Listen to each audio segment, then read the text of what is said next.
Hello, and welcome to another broadcast. Today we are going to be delving into 6.45. Let us go and have a look, see what we got here. Now, let's see. First quest we have over here will be the continuation of the Mandible story. I love Mandible. Mandible is so awesome. I love it so much. Right, are you the only one to talk to? Yeah, you're the only one to talk to, I think.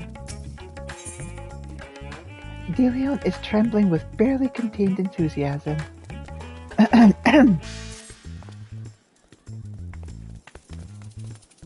Elita, eager to resume our investigations, I know I am.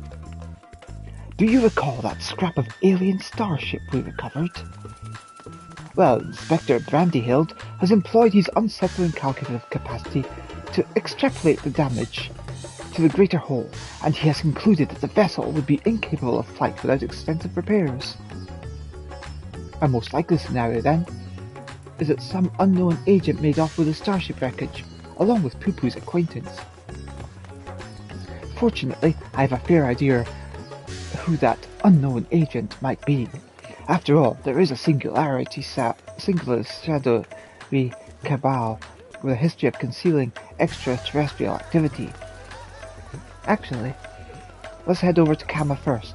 The inspector and the others are staying in a dwelling there, and I think I'd rather not explain myself twice.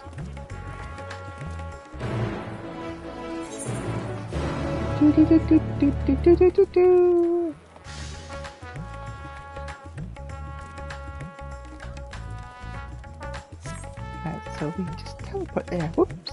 There we go. Let us teleport to chameleon.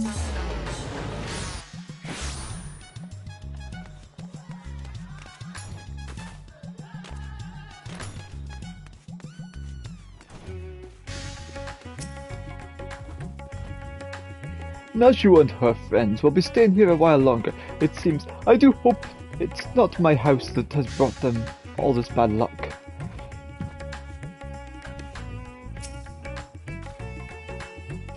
Most terrible development.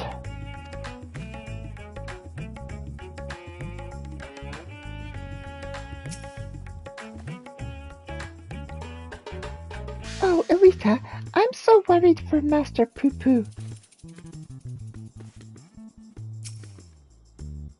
This may not be the best time to share my conclusions.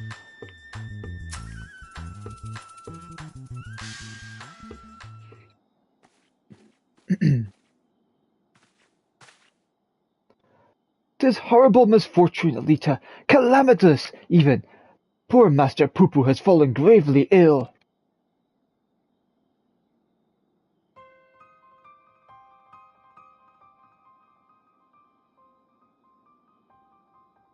He's a bluish green. More so, I mean.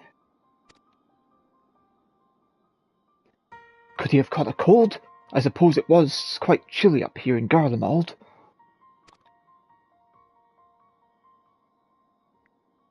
Poo-Poo is an alien.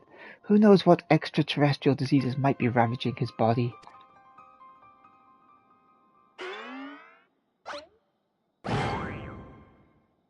Nature's delights are the best medicine for whatever ails you, as the inspector himself can attest. Good gods, Nashu, you'll blow our host's domicile to pieces. Put them away.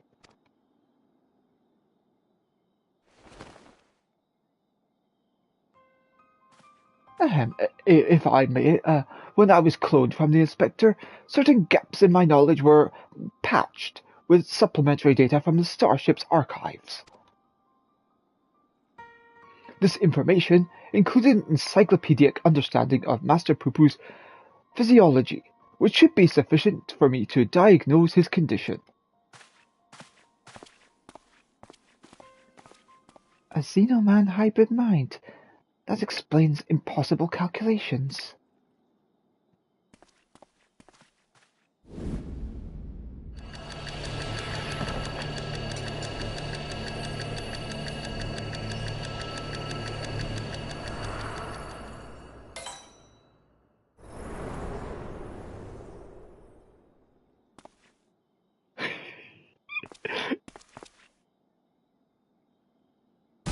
I have it.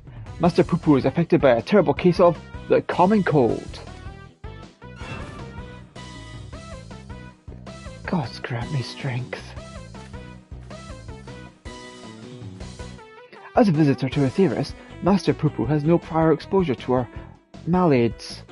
He is thus particularly susceptible to infection and more likely to experience severe symptoms. Aha! 'Tis just as I surmised. We must put aside the case until we have nursed our stricken companion back to health. But even if it is a common cold, isn't there a risk that our medicines do him more harm than good? They almost certainly would. Based on the results of my analysis, however, I believe that I can synthesize an effective remedy. We need but gather the ingredients.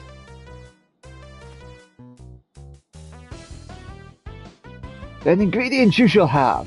So, what exactly are we gathering? Most of what we require can be drawn from Master Poo-Poo's collected samples. Otherwise, there are only two which we lack. The first of these is the liver of a giant tortoise. A suitable organ can be extracted from one of the Cachapa, which wander salt winds welcome. Ah, the slaughtering of a monstrous opponent. That sounds like a job for Elita.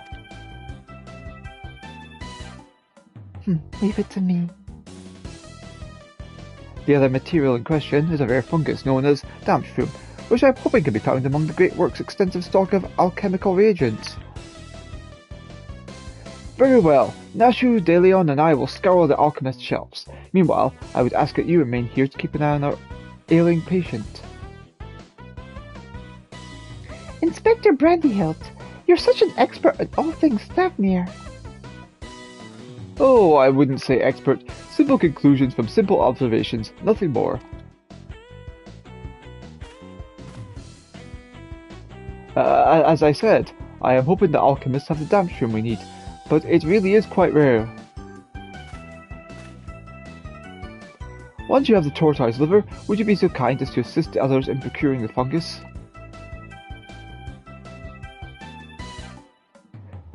And let us not prolong Master Poo-Poo's suffering a moment longer.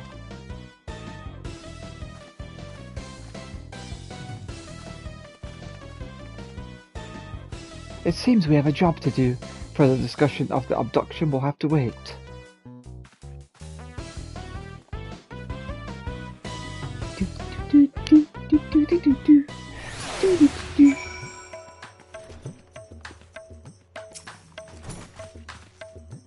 Obtaining a Cachapa's liver should prove no great obstacle for one of your capabilities, Elita. 'Tis the Dampshroom which concerns me. I have a feeling I've got to go to the moon for that.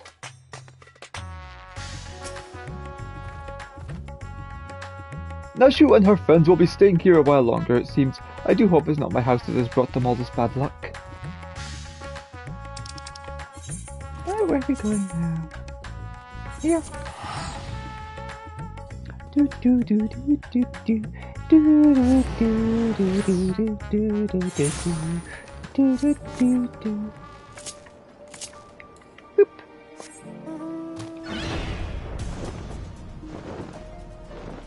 Make the trick again. Let us fly.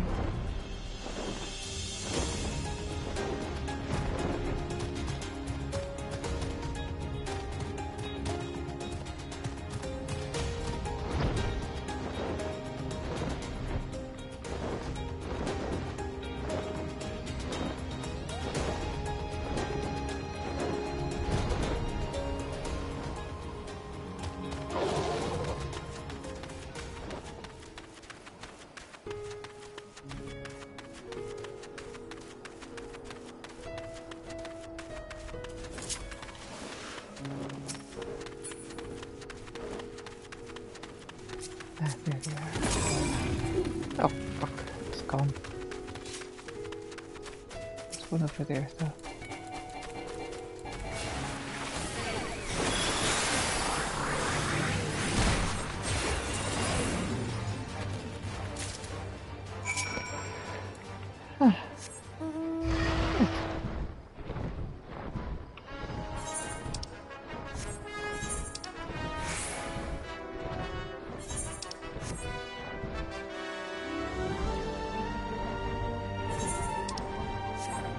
Your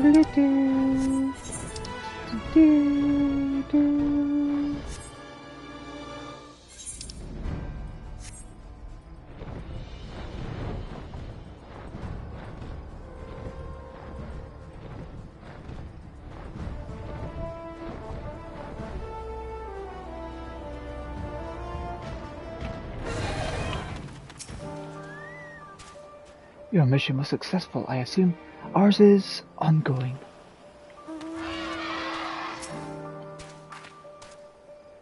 Who knew a lamp shroom would be so difficult to find?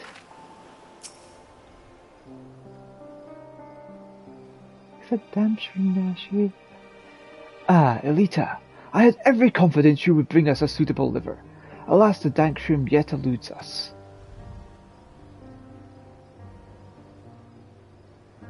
The alchemist said the fungus has a few applications, so they don't bother to stock it most of the time. Then I must put my keen inspector sense to work. Stand back while I attune myself with the essence of the dank.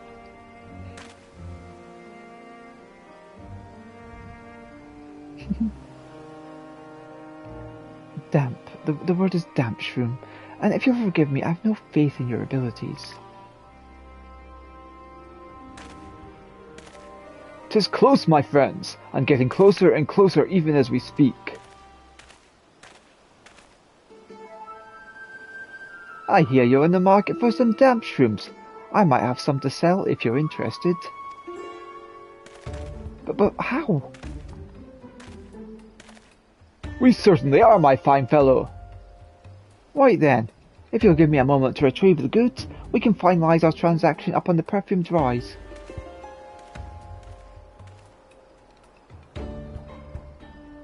I see you there. Was it genuine clairvoyance or sheer coincidence? I'm not sure anymore. Though, in all fairness, when it comes to Inspector Hildebrand, preternatural perception is one of his least baffling talents. In any case, we should hurry to the rise and take this man up on his timely offer. I don't think this is genuine, but...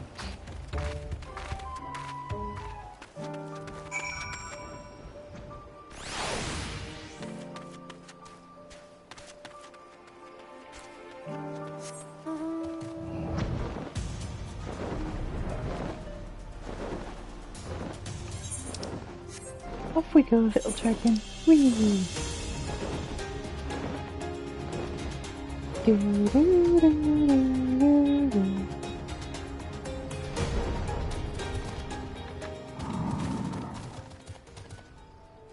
I see you there. Do you see anything if I move like further away and move close to you?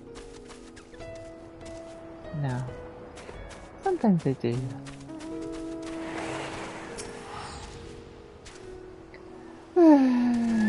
Inspector, it's the day again. Our quest for medicinal components nears its end. Stay strong, Master Poo-Poo. I wonder, does this not strike you as a touch convenient, if not contrived? Yeah, this person's totally gonna like attack us.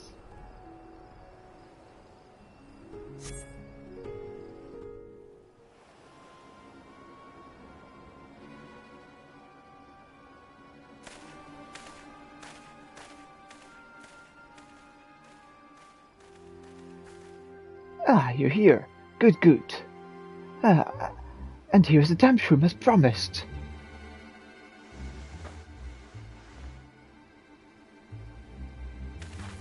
Oh, glad we are for your assistance.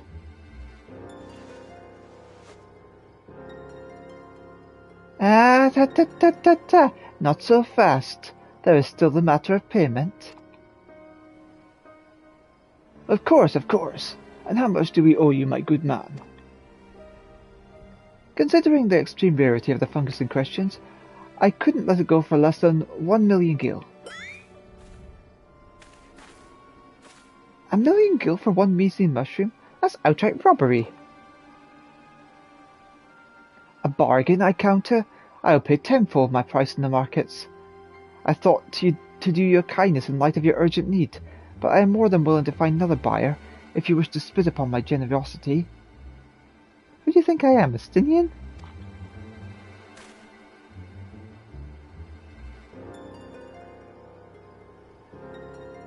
Nashu, how fare we for coin?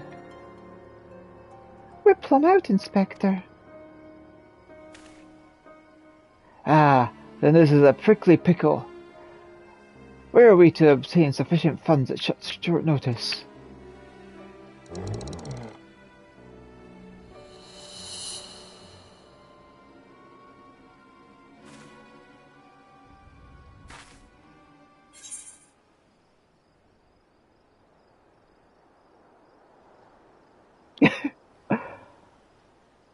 Fine. A million gil, was it?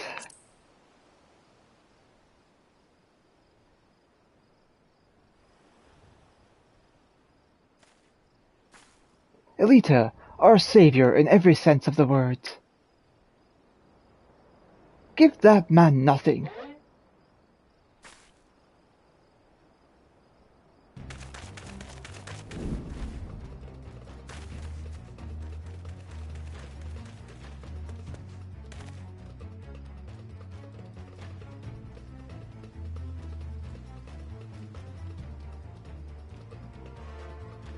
We have you now, deceitful scum.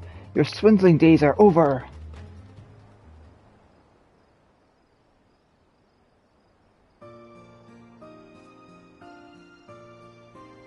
Razatan, City Guard, at your service. We've received reports of this man's questionable activities and have been keeping a close eye on him ever since. Damp shroon is rare to find in the bazaar, to be sure, but only because there's no real demand for it. The price that charlatan quoted you was, quite frankly, ludicrous. But thanks to your ignorance and poor judge of character, we were able to catch him in the act. As a token of our gratitude, you're welcome to keep the fungus, assuming you still want it. Yes, very much so. That is very, magnanimous of you.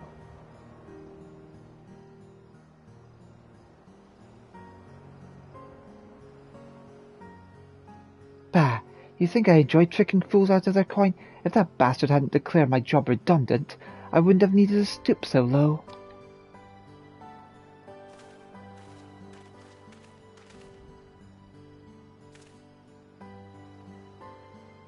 He blames a rising star among the merchant princes for his woes. Van Hoody, I believe his name was, purchased a trading consortium where the man was working, which led to a restructuring of the hierarchy.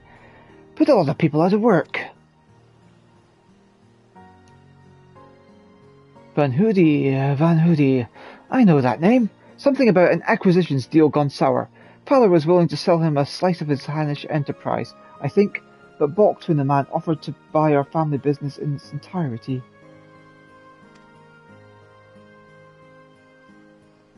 Truly, there is no telling how deep the covers of Van Hoody are, nor do any know the secret of how he amassed such kingly wealth so damnably fast. There are whispers, though, that he solved alchemy's oldest and most legendary problems, the transmutation of base metal into gold. Unlikely to say the least, but whatever the source of Van Hoody's riches, he shows no reluctance in spending them. He's bought historic temple to serve as his home, and commissioned a private airship among other extravagant expenditures. Nice for some, eh?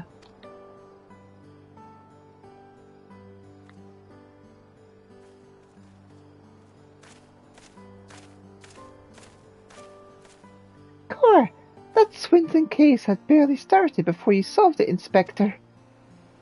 Ah, ha ha ha! All in a day's work, my dear Nashu. I believe our business upon the scented hill is concluded. Let us hurry the ingredients back to Inspector Brandyhill, shall we?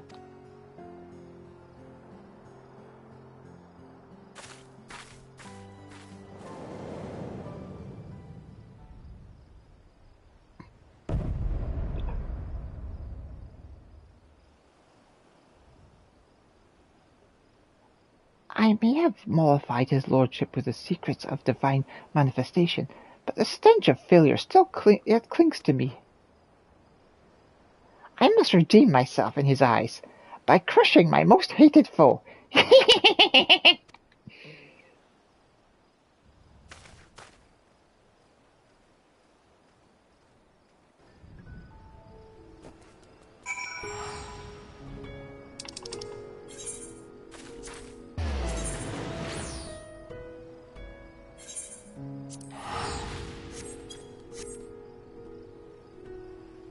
Which shall we go?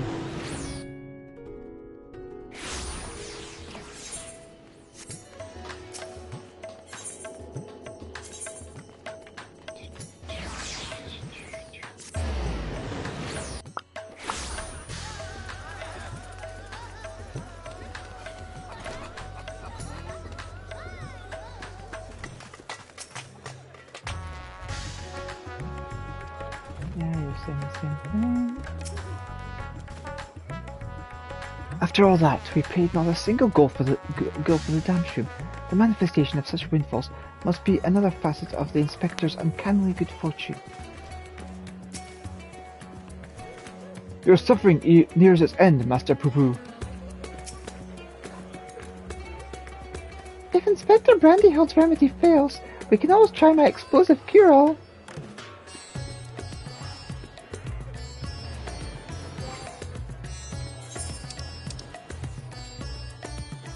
Giant tortoise liver, the glistening liver of a salt wind's welcome cachapa.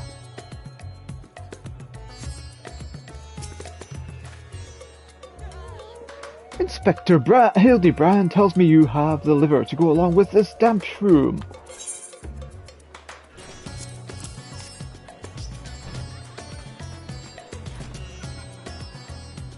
A fine specimen, thank you. I'll be mixing the ingredients in the starship, so let us convey Master Poo-Poo outside. We may administer his medicine as soon as he's ready.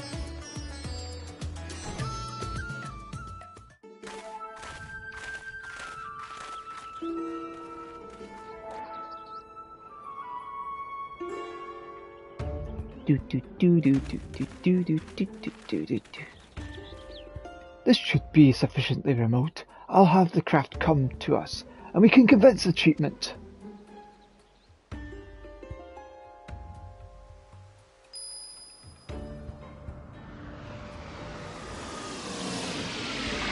Ooh.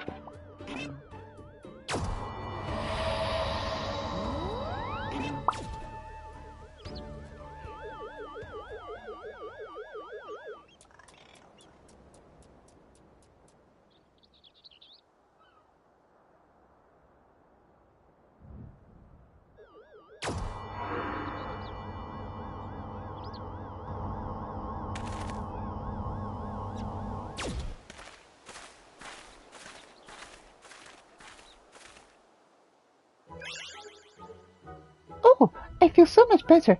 I cannot thank you all enough.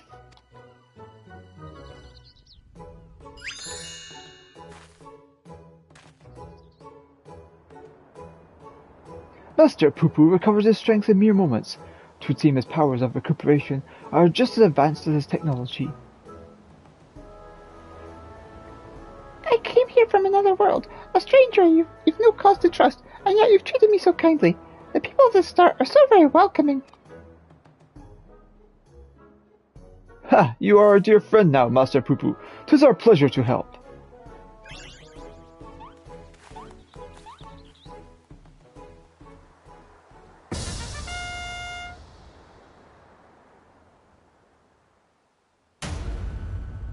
And it will be my pleasure to harm.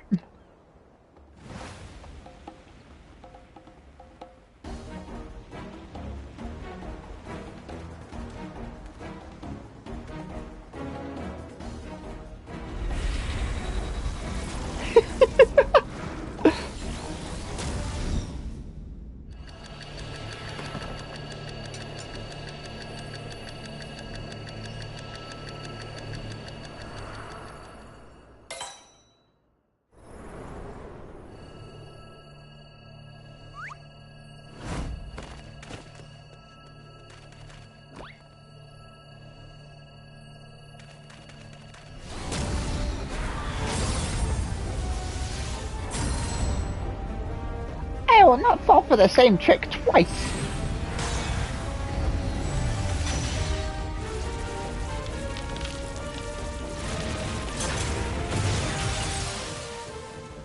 No, Brandy Hilt!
Imprisoned worms takes my full power!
Not again!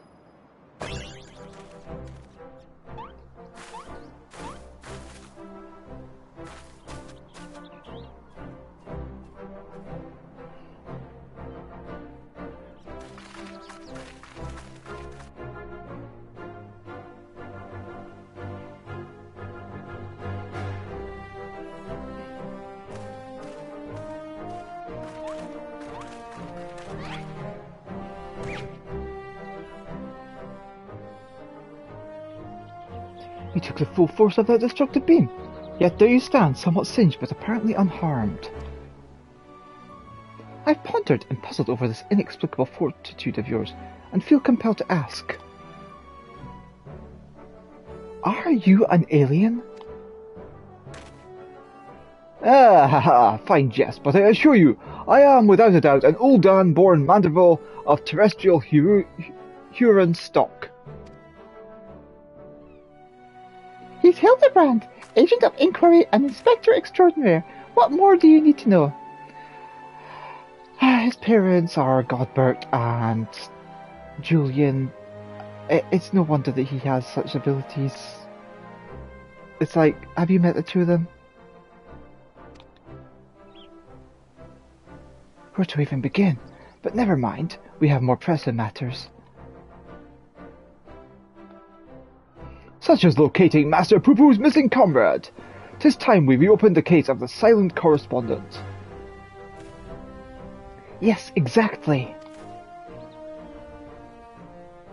and I have a firm theory as to who it was that took the wreckage and its erstwhile pilot.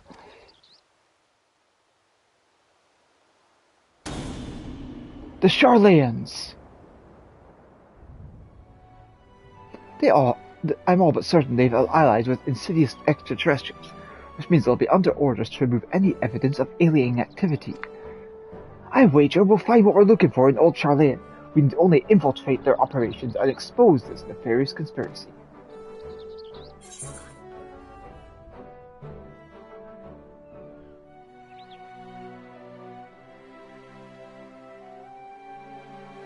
The Charlayans can't be bothered to formally ally with foreign nations, much less aliens, and the Loperites don't count.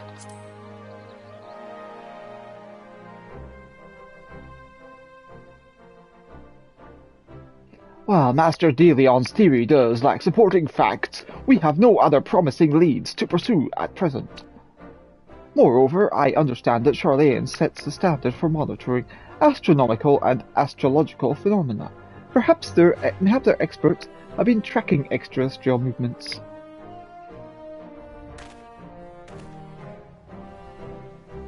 I have spoken out of turn. Please forgive my presumptuousness. Nay, my friend, I too sense our path points to the Isle of Archons. Pack your bags, everyone! We leave for Charlayan immediately!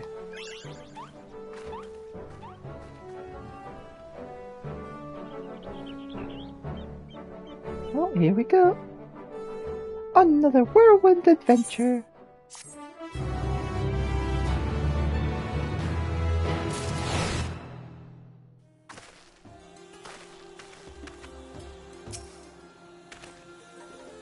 My calculations have failed me, but my companions did not. 'Twas your quick thinking that saw the villain lay low, with a tremendous flourish, no less. Buddy Hill told me you went all in search of ingredients for my medicine. I am so very grateful. The time has come, Elita. Charlayan is the beating heart of this conspiracy, and I won't let them hide their machinations any longer. Nice teamwork, Elita.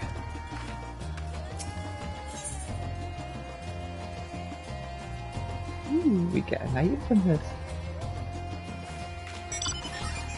Hildebrand is keen to embark on the next leg of your investigation.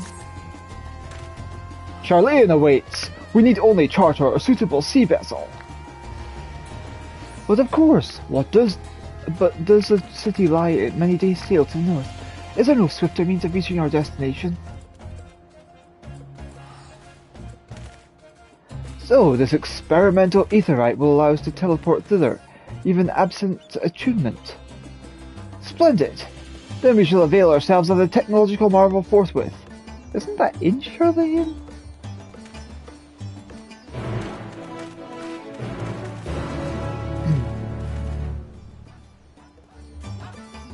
Is it kind of going the opposite direction?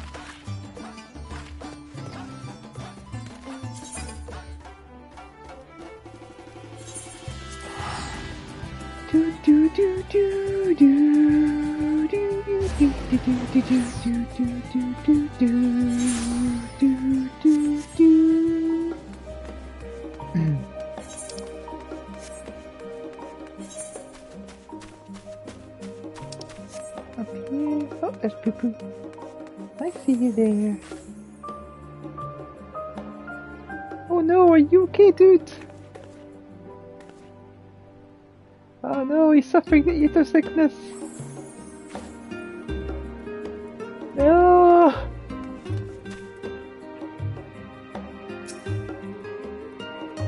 Oh, when you've travelled the cosmos so much as I have, teleportation is not the least bit disconcerting. How severe is your ether sickness, Master Poo Poo?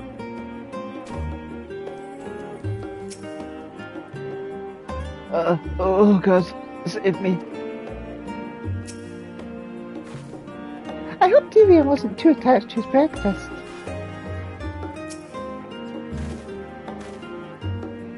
So, this is the City of Learning. A sophisticated gentleman should feel right at home here.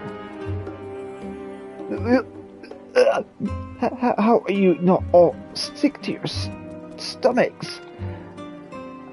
Experimental etherites make travel exponentially more fun. Sometimes I feel as though I'm the only normal person in this group of eccentrics. But this is not the time to succumb to nausea. Not here, in the belly of the beast. Rumor has it that the Charleans' secret agents travel the star in search of specimens, which they collect and bring home in service to confidential research project. Said project is conducted in a huge underground military facility. If we're to find answers, then that's where we need to look.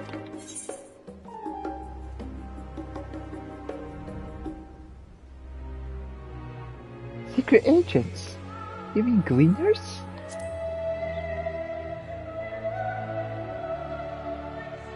These gleaner chaps sound like they might know a thing or two. I say we pay them a visit in their little underground base. We simply take a lift from the Hall of Artifice, yes? Then let's be on our way.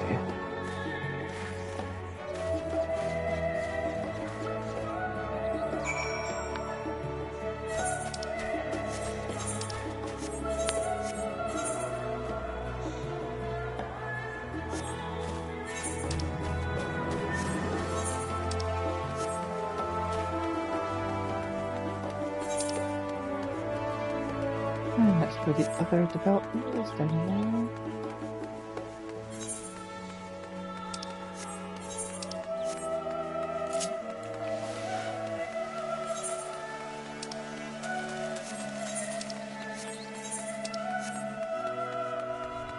there. Up the apples and pears.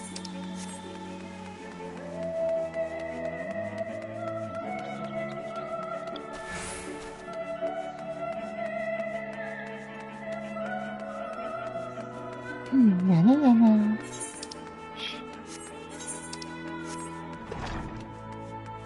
Shh.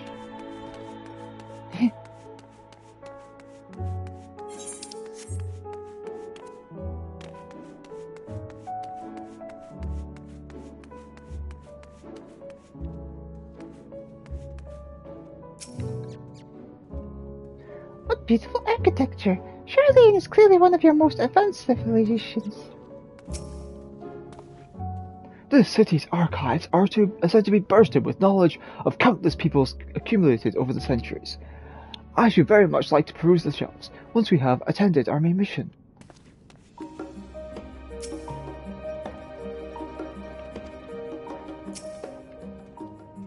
If you're still feeling poorly, my all-purpose cure can perk you right up.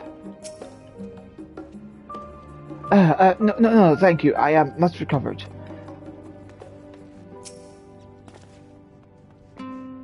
Ah, these must be the lifts in question. Do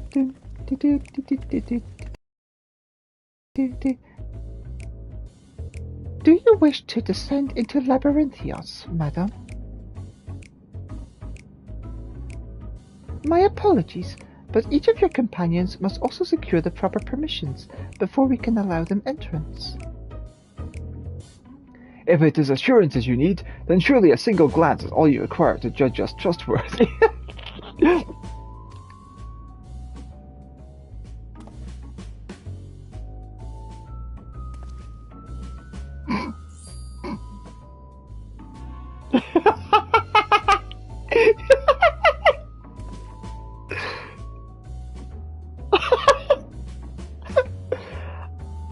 I could certainly make some judgments, but that is neither here nor there. Admission to Labyrinthios is subject to foreign policy.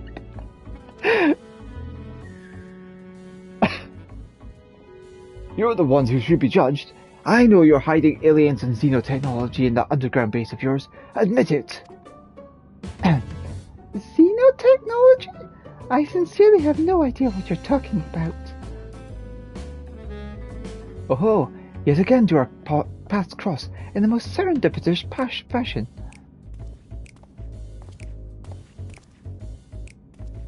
Father, what brings you to Charlean? I am in search of a certain object, one crucial to the continued refinement of the Mandible weaponry. My investigations lead me to believe it is found here, in Labyrinthios. And as you also seem to have business down below, this is my son and his bosom companions. If I vouch for their character, will you kindly allow them to board the lift? Ah, Master Godbert van Mandeville, the forum sent word of your impending arrival. As a member of the Syndicate, your ambassadorial status affords you an entourage up to 5 members. Pray consider their permissions arranged. I know not your current mission, but for the time being, I suggest you accompany me to the Archeon.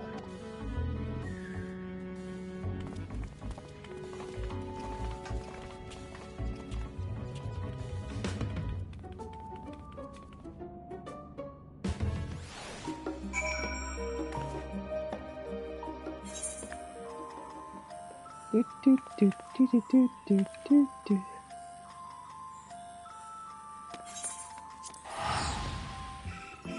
Do, do, do, do, do, do, do, do, do, do, do, do. Do, do, do, do, do, do, do.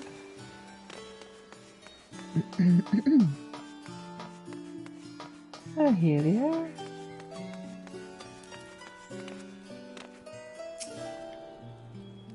We're underground, but above ground at the same time. An underground archive with such extravagant recreation of an outdoor habitat. What innocent purpose could it possibly serve? Oh, but of course, they're performing simulations to hone their strategy for aiding the aliens in the invasion of the world above.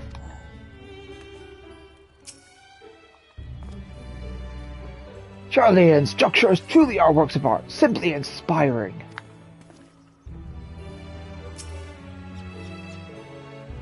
Ah! They have transformed the subterranean environment into one more suited to surface beings. I am reminded of orbital stations built by my own home star. What an incredible vault of accumulated curiosities. I should very much like to return here once our mission is complete.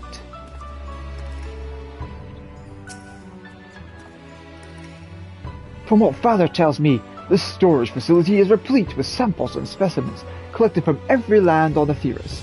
If anyone has information concerning visiting aliens and crashed starships, it will be these studious folk.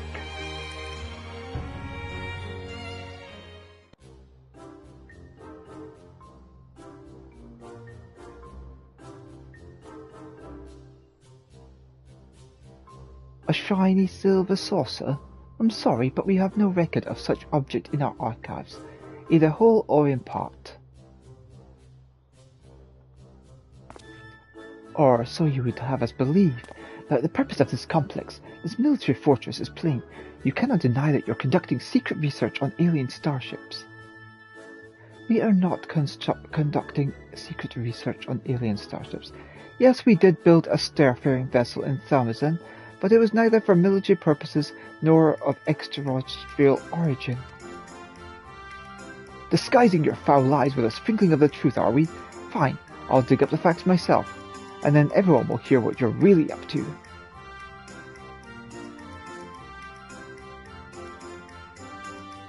While I cannot assist you with your missing craft, I do recall seeing an individual of like appearance to your companion here.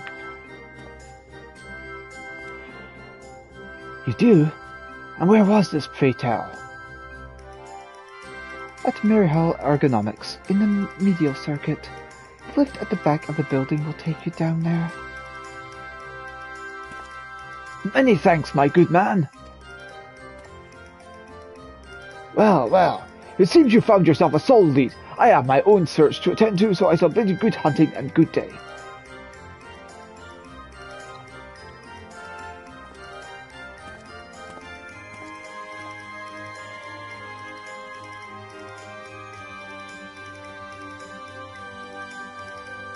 Another round of in-depth inquiries by the Agent of Inquiry and friends is in order.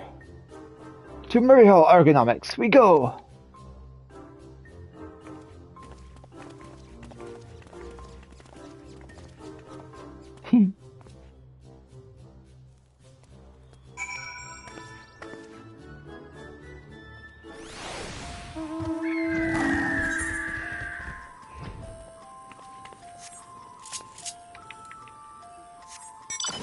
sure I can reply after this.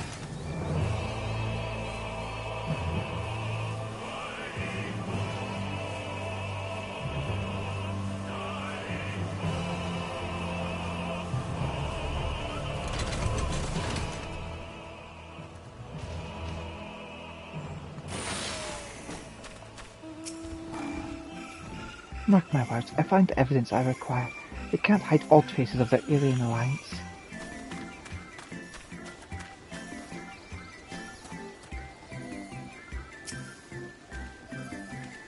Ah, you must be talking about one of those new mandragora springs.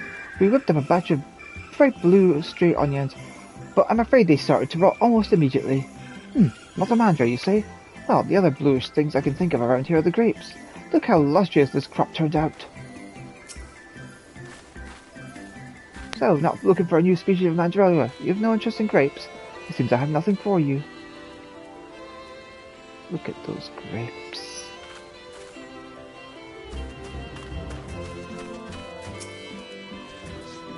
What fine and juicy looking grapes.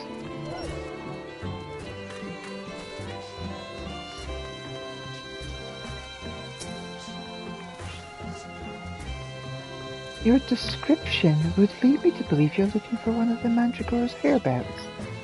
But if, as you say, it's something else you're after, then I'm not sure I can be of much help. I've only just started working here, so you may have more luck asking the older hands. I'm sorry, but I honestly have no idea what to make of your story.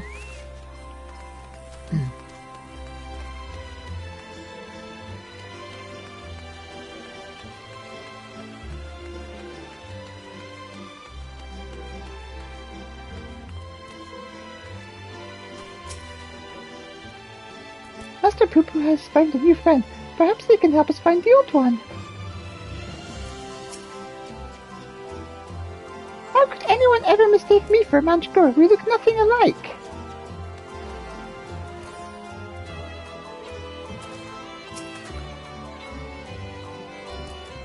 If I may, have you perchance come across an individual resembling this delightful blue ragamuffin here?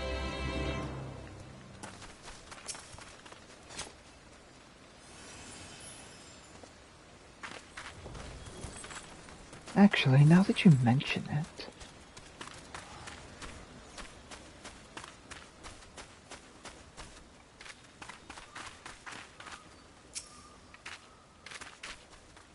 Yes, the little blue man. Saw him with my own 2 eyes, I did. And it was no mandragora. A gleaner in the company outside visitor passed through a while back. Nothing too unusual there. Only this, friend you described scuttling along with them. I know not what purpose brought them to the farm, but whatever it was, they didn't tarry here long. As I said, your missing comrade was here, albeit briefly, so at least you're on the right track.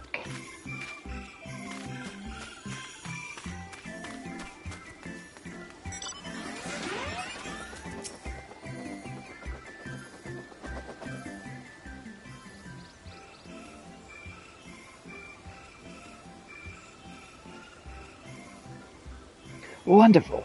That corroborates the information I, but moments ago, skillfully squirreled out of this farmer. She claims to be an acquaintance of the gleaner in question, in fact, and will bring him to talk with us shortly.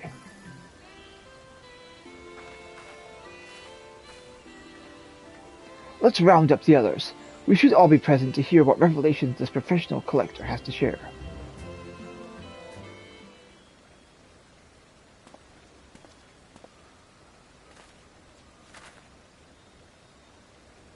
You're the folk asking about the blue man, yes? Oh, and you brought someone who's practically identical. You must be the same species, surely. My friend was really here then? They certainly were. If you've a moment or 3, I'll tell you the whole tale. To begin at the beginning, I was in Thavnir on procurement mission when I crossed paths with an Elita and his unusual companion. As I mentioned, the companion was almost your twin in appearance, and the wagon they rode upon bore a damaged vessel the likes of which I'd never seen before.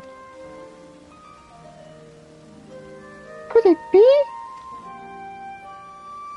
As a collector by trade, I have a certain weakness for oddities. Thus did I hail the apothecary to inquire after his company as cargo. The man was only too happy to share his history.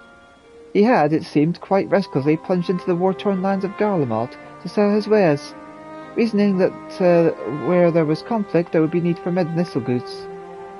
The state of affairs was rather more volatile than he'd anticipated, however, and he was soon forced to abandon his venture.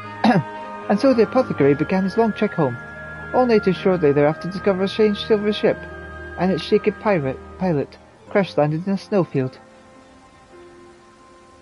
It cannot be a coincidence.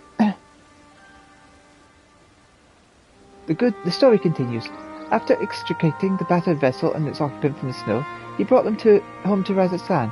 His guests wished to make repairs for the craft, yet among the wonders of the bazaar, they struggled to find suitable parts. Hearing this, I suggested they bring the wreckage itself to Labyrinthios, and after they agreed to the idea, I escorted them here myself. Alas, even the Thaumazuan engineers who worked upon the Ark were stymied by the exotic ship, finding its technology impossible to comprehend, yet let alone replicate. The little blue fellow eventually resorted to drafting schematics. While the engineers followed these little steps, step by step to the craft's essential bits and bobs, the apothecary and his companion were waiting here at Mirahall. And then what happened? Well, once our industrious visitor had what they needed, they repaired the vessel in a twinkling. The pair then departed almost immediately, and I've never seen neither hide nor hair of them since. I'm told the apothecary paid a handsome sum for the engineer's services, but, being typical Charlatans, I wager they would have happily forfeited the coin for a chance to pore over every square inch of that ship. Now, I'm no scientist, but I begin to think that such an incredible vessel must have been some kind of starfaring craft, and that little blue man, well, he must have been an alien from another world. Or so I'd like to believe. I'm an avid reader of the Thavnerian truth, you see, and love to entertain these little idle flights of fantasy. But I've rambled on too long. There are errands to attend to, and I really must take my leave. Good fortune to you.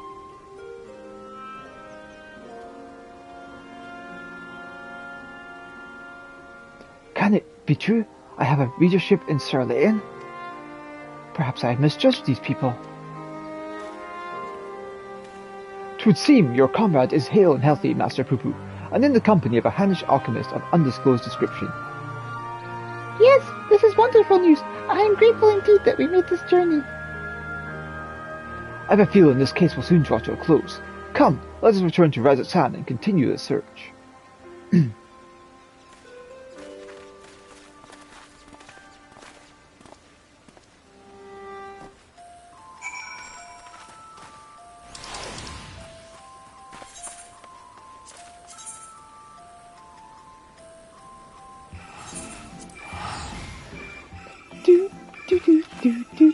Do.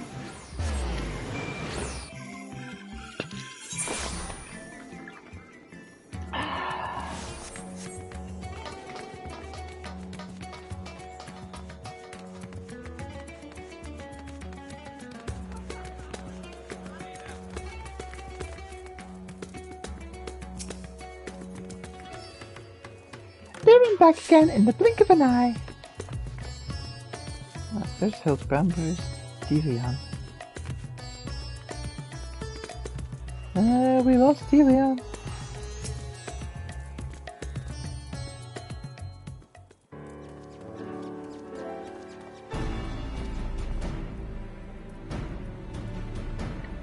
To summarize our findings, we now know Master Poo-Poo's friend is safe and in the company of a Hannish gentleman, and possibly here on this very isle. Oh, that does sound promising.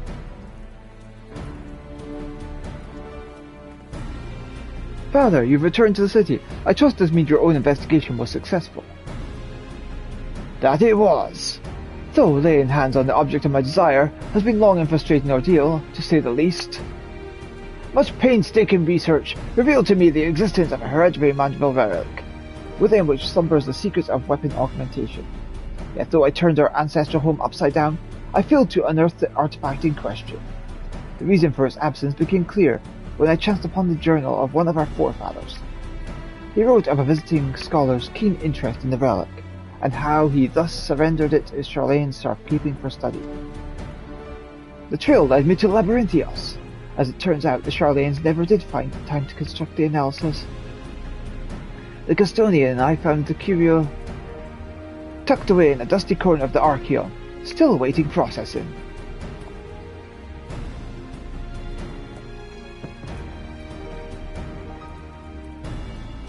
And here it is, an oddity every bit as perplexing as Godbrand's cipher-bound manual. How are we to liberate its hidden wisdom?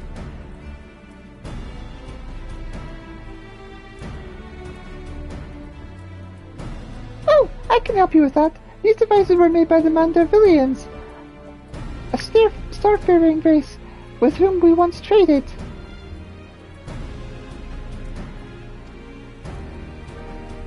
Starfaring? Mandervillians?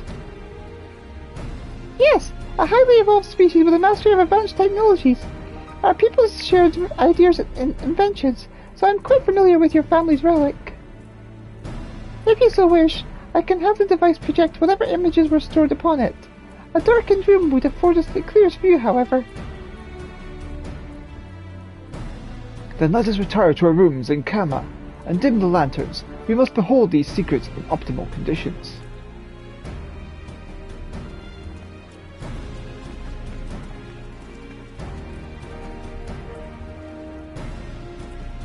Mandervillians. A coincidental name, or is there some deeper connection?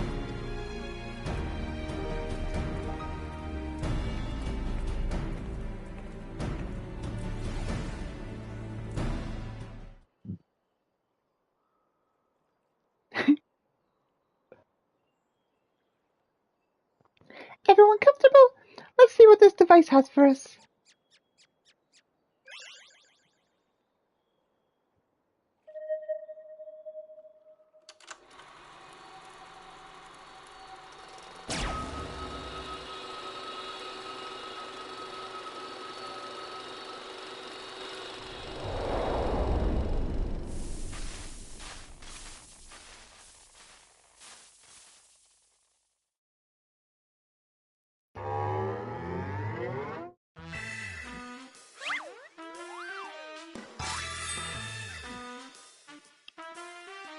I am Godbrand, Wanderer of Stars and Weaponsmith Extraordinaire.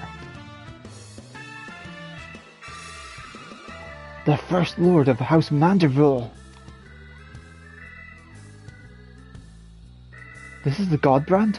Our founding father?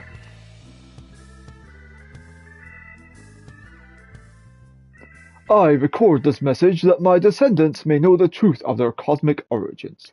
The tale is long, but I bid you watch until the very end.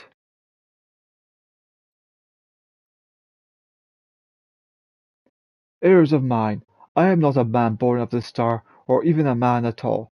I am of the Mandervillians, a race which hails from the far side of the great expanse.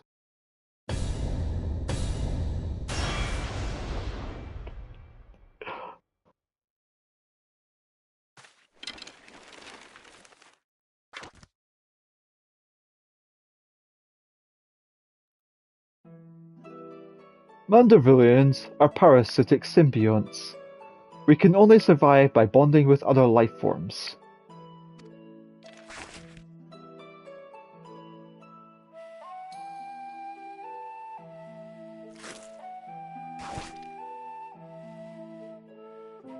Once our essence has taken root, we supplant the host's mind and strengthen its physical structures, imbuing our new form with steel-like resilience.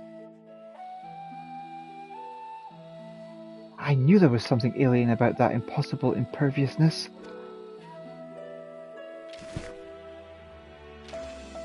Then, through the conjoining of compatible host bodies, we produce offspring, which harbour the next generation of Mandervillians. This symbiotic variant eventually takes to the stars in search of potential new vessels, adapting and multiplying.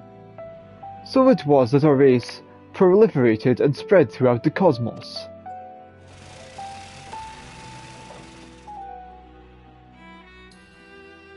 Until, tragically, our flourishing civilization was brought to an abrupt end.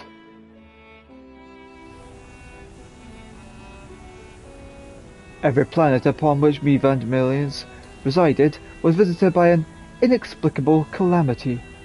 Our societies were brought to ruin by life forms suddenly twisted into horrific nightmares.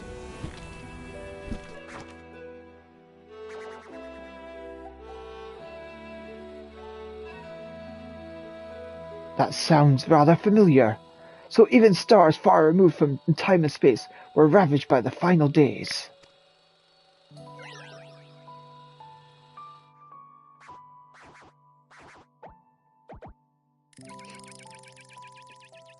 Desperate to avoid the same fate, a comrade and I boarded a ship and fled upwards into the starry night.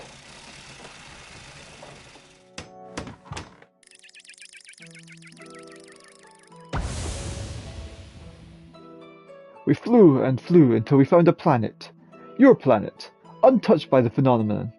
But the rigors of the journey had so damaged our craft that we were forced to make an uncontrolled descent.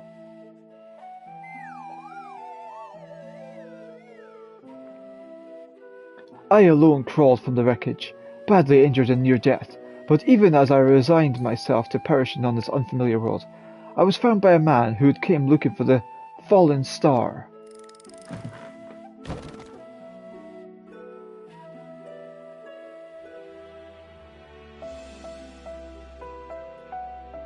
As a rule, Mandavillians do not take intelligent life forms for hosts. After hearing my story, however, the sympathetic gentleman offered to become my vessel of his own accord.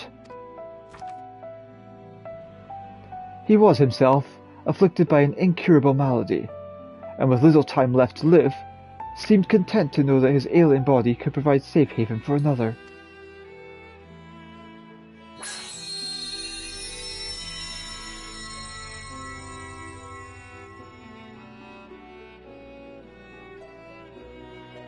With his blessing, I set about transferring my essence. The man's form was revitalized, and purged of its fatal frailty, yet the mind which dwelled within was now my own.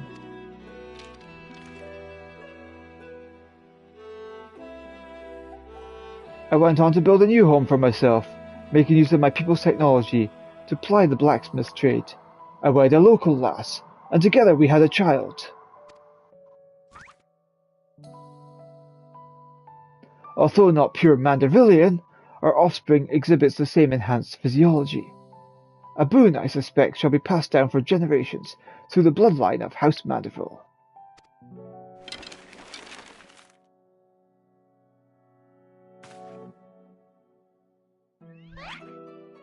My dear descendants, the folk of this star are most fragile, yet as the first man I encountered did demonstrate, they are nevertheless capable of surpassing love and generosity.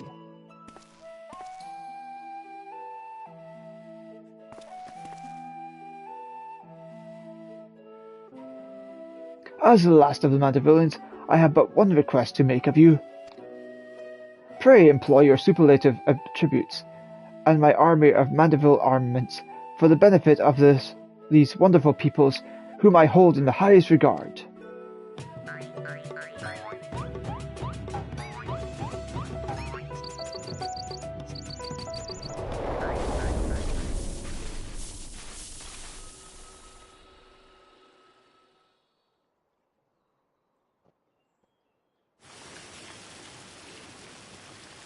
What an astounding development!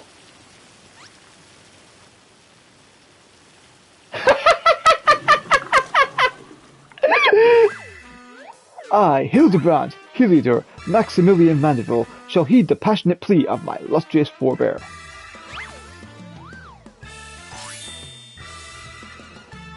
No case is too big, nor too small, should it be in service to my fellow man.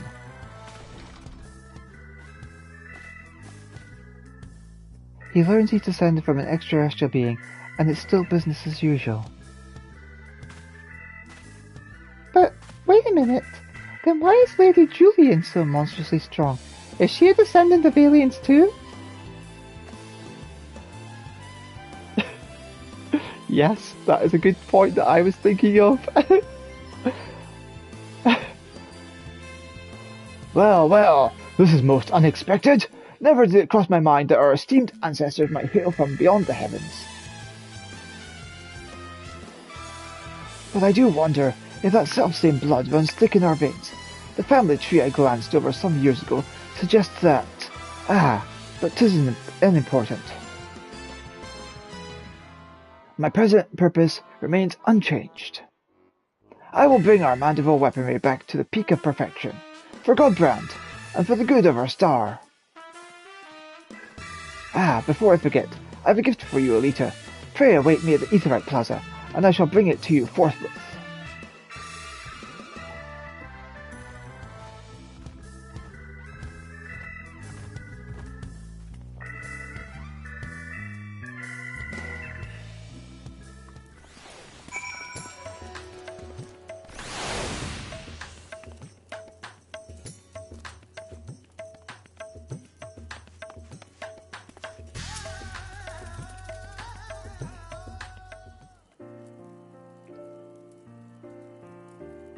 Some truths can shatter the foundations of our beliefs when brought to light, but I have to say, this wasn't one of them.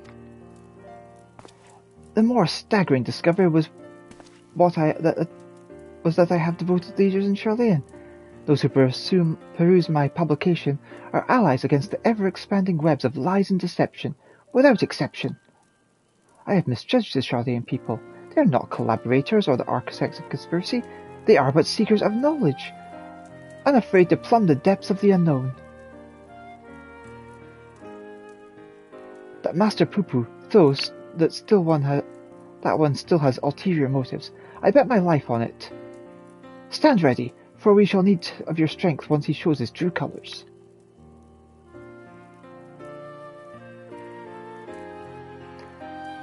I hope you've not been waiting long. This is the gift I mentioned.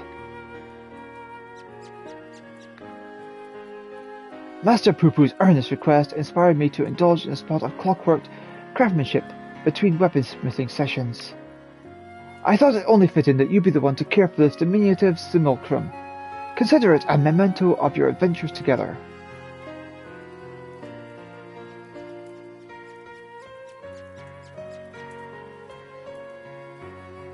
And as for our mandible weaponry project, I believe my ancestor's artifact has unlocked the door to the next stage of improvements.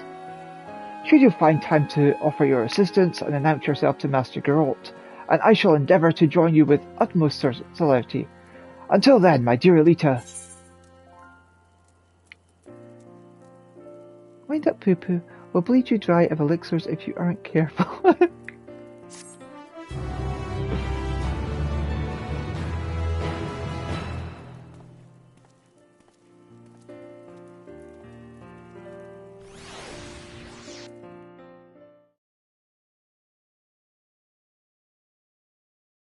Meanwhile, elsewhere in Thavnir.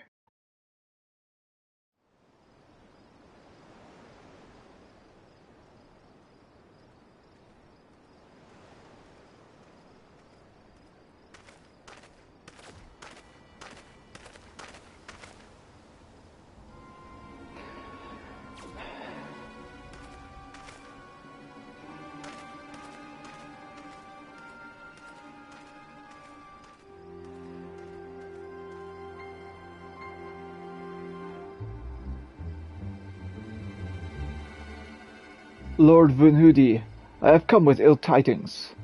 Professor Lugi set an ambush for his nemesis, but was once more defeated. His current whereabouts are unclear.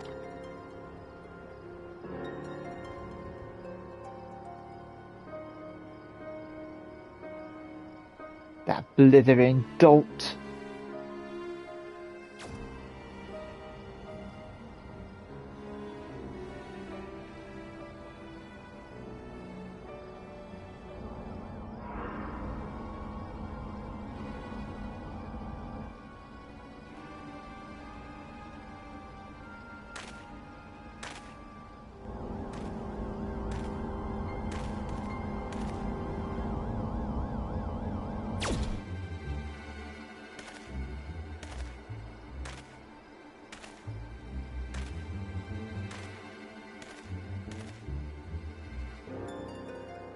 No matter. Preparations are well underway. The manifestation will proceed as planned.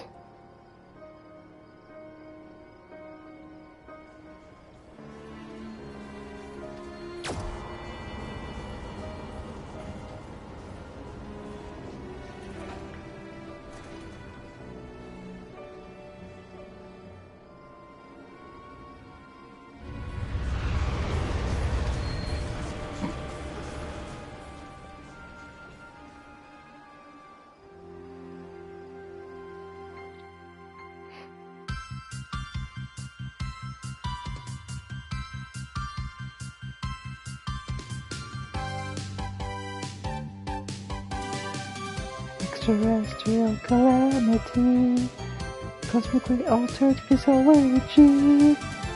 A gentleman, the first of the clan, an ancestor of quality, our godson Mandeville. The truth can be stranger than the tallest tale.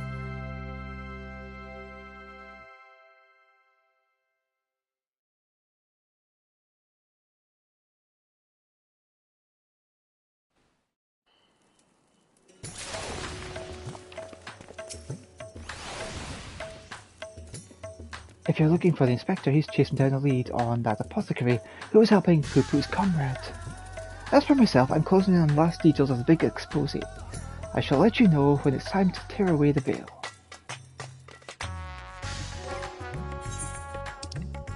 Let us unleash this little fella.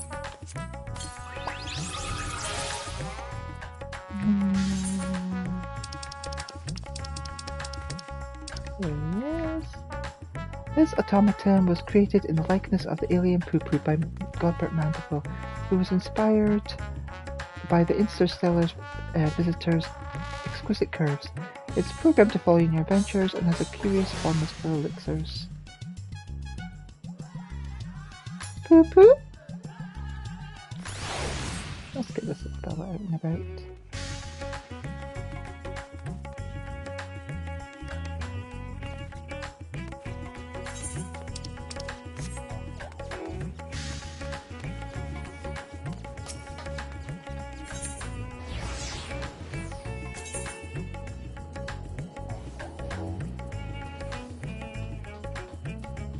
There he goes.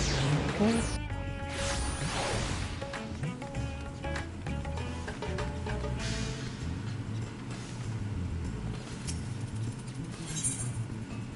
I can buy replicas of the stuff that I need.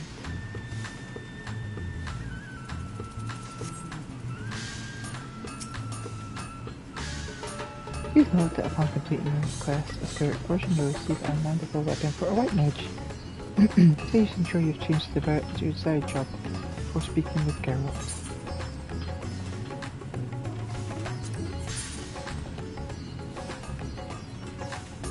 Geralt seems less enthused to see you than usual.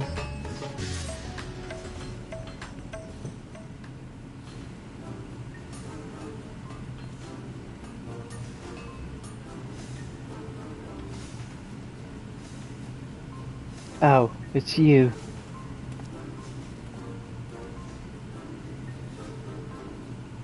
I suppose that bespectacled fop did mention that you made some kind of breakthrough and need to round up the usual suspects.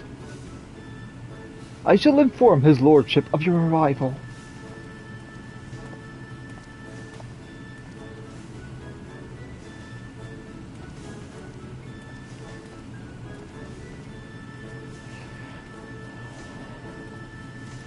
Elita, welcome, welcome! I do hope you're prepared for another spot of modest labour, for I have plucked a new weaponsmithing secrets from the depths of my family's extraordinary heirloom. As for why Godbrand abandoned his cipher journals, 'twould seem that desired the greater security afforded by the relic's recording apparatus.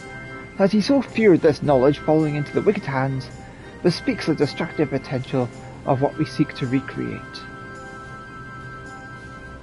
Speaking of which, this stage of augmentation will require a fundamental alteration to the weaponry's design. Godbrand understood that individual wielders have different needs and preferences, and thus conceived a method to modify each armament's base qualities. Essential to the process is a new type known as Maxilla. By subtly adjusting the precise ratio of ingredients for the coating, we can influence the paths of ethereal conductivity as we see fit. More bloody oil. The oil's chief ingredient is, once again, derived from a meteorite, specifically an achondrite with amplifying properties. So many out-of-this-world materials. But 'tis unsurprising now we can know the alien origin of Godbrand's weaponsmithing techniques.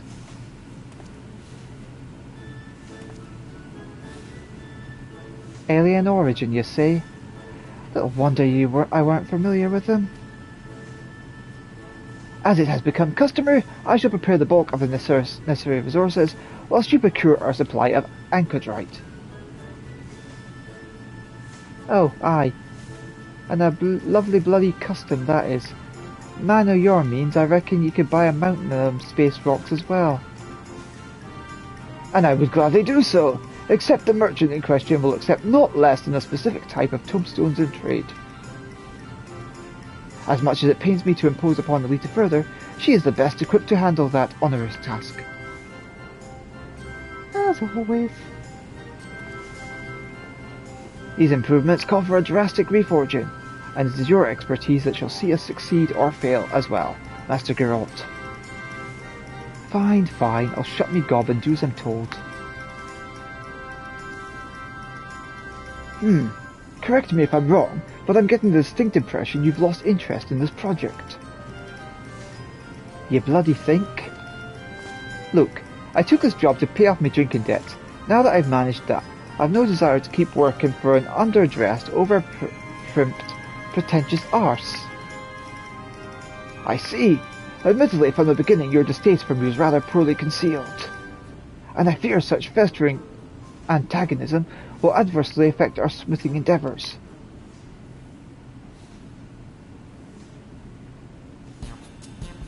Yes, let us resolve our differences over a flagon of fine spirits, or several as circumstances dictate. All at my expense, of course. Free liquor, is it? Then ye best be bringing your biggest purse. Elita, you must join us. If you'll be so kind as to secure a table at the Mayhem, I shall be along in short order.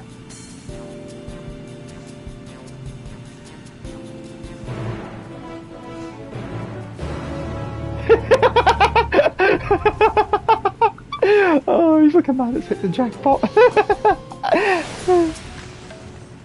Oh ho ho! The drinks are on old Godbert, and we're about to see just how deep his lordship's pockets really are.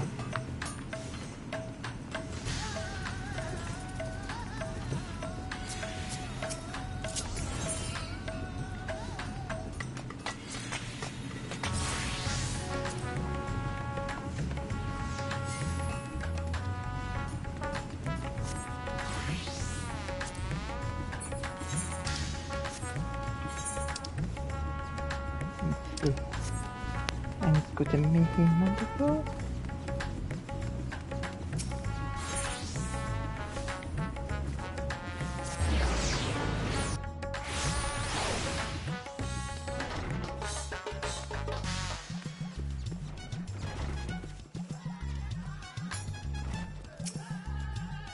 Oh, there's an empty table here. Let's do this.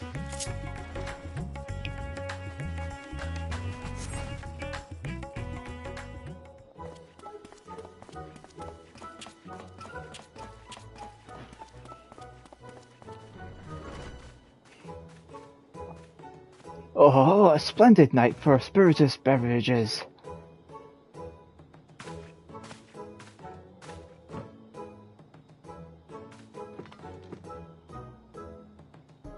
You sure about this then, are ye?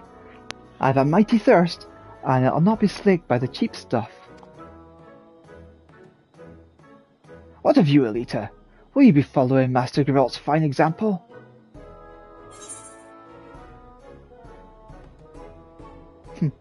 Bring on the high-class brews.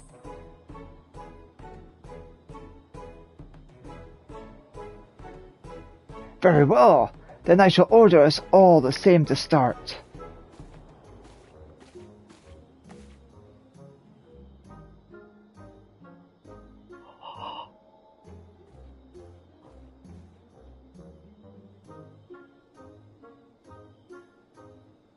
Your beverages, Lord Godbert. Enjoy.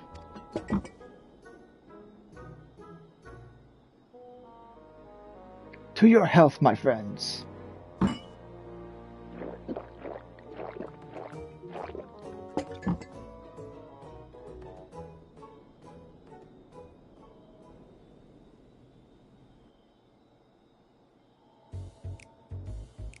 Right.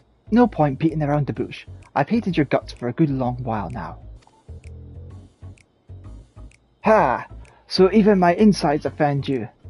Why might that be? Because for a proper artisan, devotion to your craft ought to be your #1 priority. But you're off founding a consortium or building some fool's playground for fleecing the masses. You're a bloody merchant, that's what you are. You believe my devotion is insufficient, then? Yet our works require not only the sweat of our brow, but capital to cover expenses, no? Thus does not a steady revenue facilitate the creative process?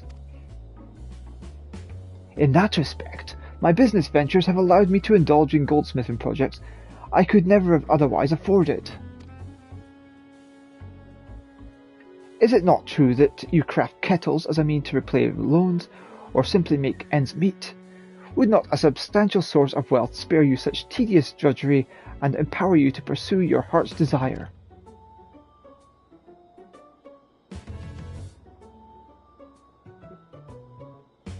Booze. We're going to need more booze over here.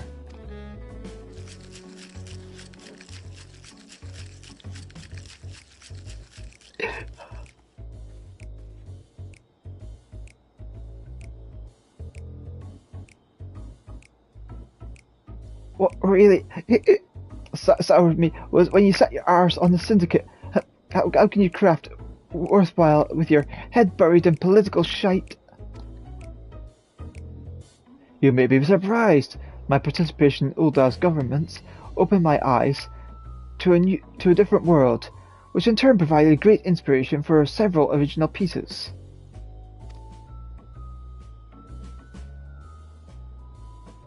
Well, you can keep your bleeding inspiration. I want nothing to do with prissy rule makers of your ilk. Can I get some more?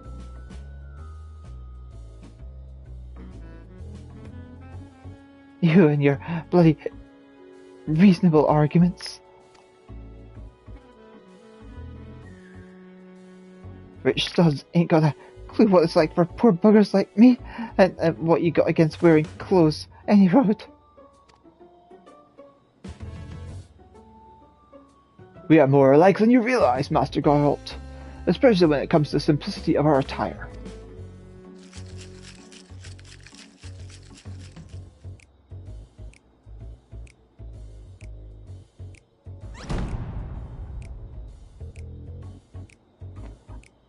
Aye, sure, clear now. You're the master craftsman.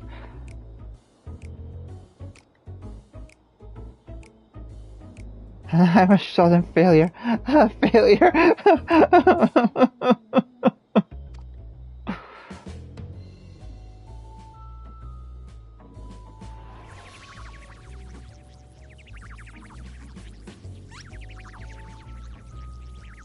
Rowena, where'd you... How'd you... Bugger it. I'm a sorry excuse for a smithy, and that's all that matters. He seems to be mistaking you for someone else. Perhaps you could offer him a kind word.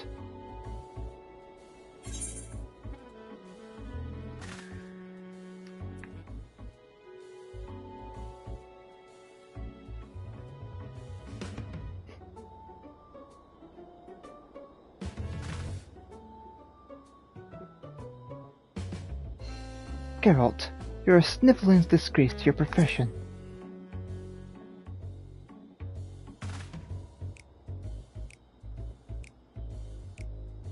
You always give it to me straight. I appreciate that.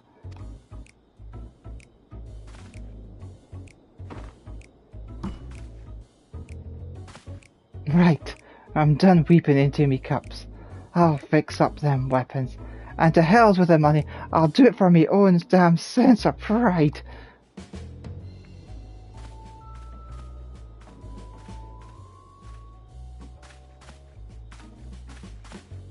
Can't believe you thought I was your arena.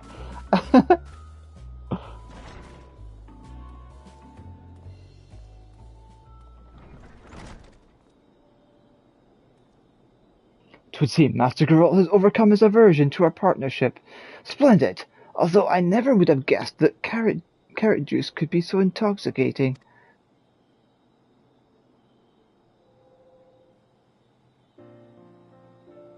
I was concerned for a good smith's house, you see, and had Melio switch his spirits to something less potent several rounds ago. The Mayhane's liquors are sublime, but too much can wreak havoc on a man's constitution.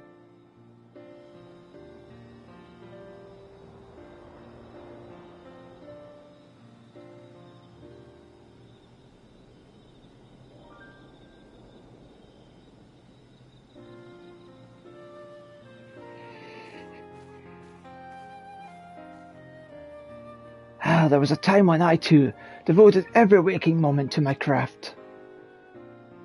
But alas, running a mercantile empire comes with its own responsibilities. Monetary woes notwithstanding, I do envy Master Geralt his purity of purpose.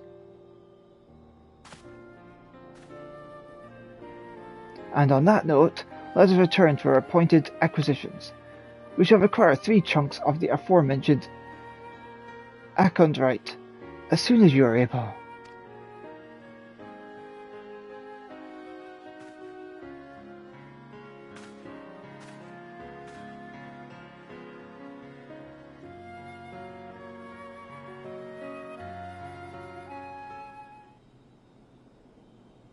Chunks of amplifying Achondrite can be obtained from Jubilant at the Aetheryte Plaza in Rabbit Hall. Is it exactly the same thing of just like buy them?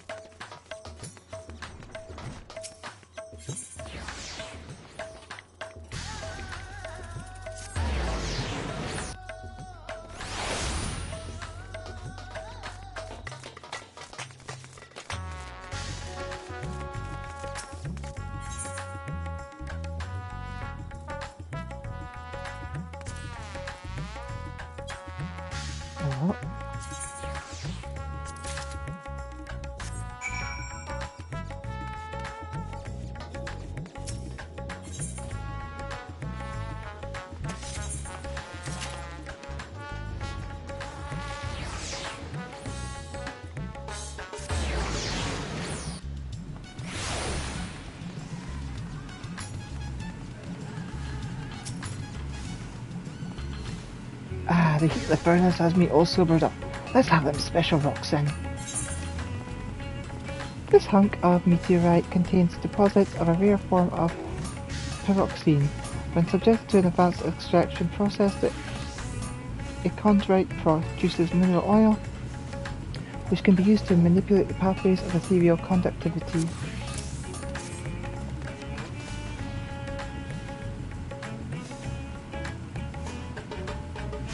Aye, I reckon that's enough.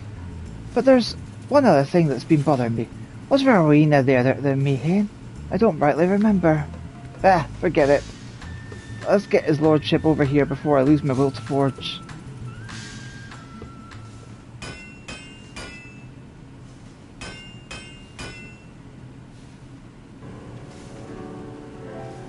Now for the finishing touch, the Maxilla Mandible oil.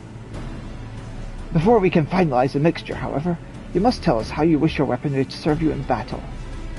The ratio of the coating's ingredients will greatly influence the armament's various qualities, so think carefully ere you give your answer.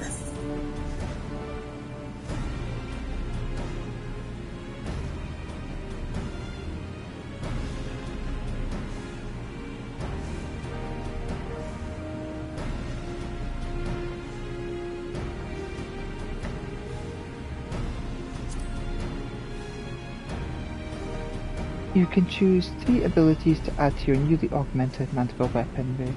One of these attributes will be set to a lower value than the other 2. Once you have adjusted the values to your liking, select Confirm to finalize your decision. Resetting your weaponry's attributes will require an additional chunk of amplifying a chondrite, so consider your choices carefully.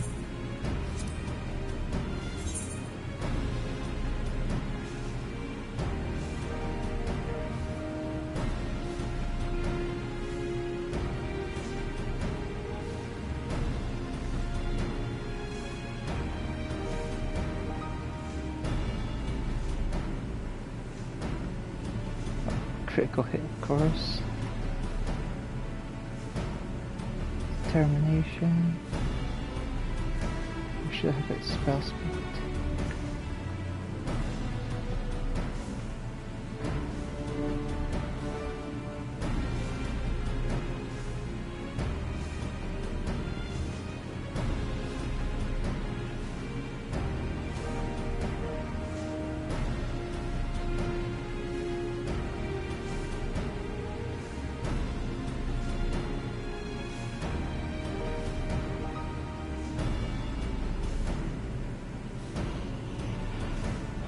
What's better?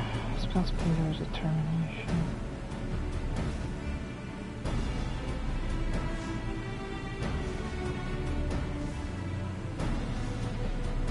I think I'd rather go for spell speed, but I'm not sure.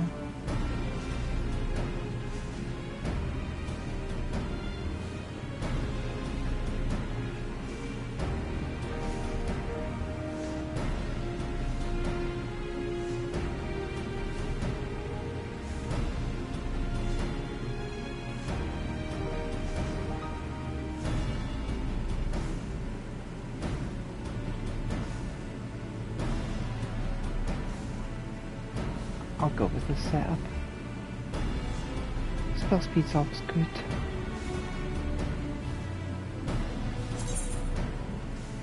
Confirm attributes and receive the majestic mandible wand. Yes. Understood. Your wish is our command.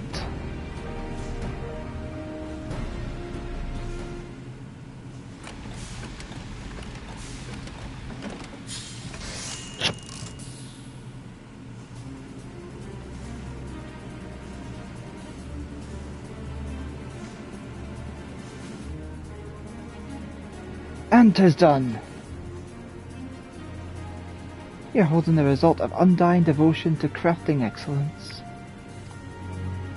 A majestic mandible wand.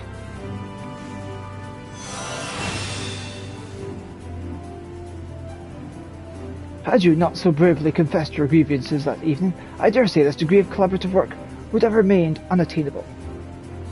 Aye, well, me memory is a mite fuzzy on that score, but I'll take me victories where I can get them. As always, Elita, should you wish to enhance other mandible weapons in your possession, you need only say the word. My diligent retainer is at your service. Ahem, Lord Godbert, though it shames me to admit, the expertise necessary to manufacture an oil is beyond my limited alchemical knowledge. Don't look to me.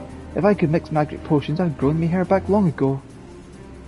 Oh, I'm aware it would prove an insurmountable feat for you as well, which is why I've employed a master alchemist.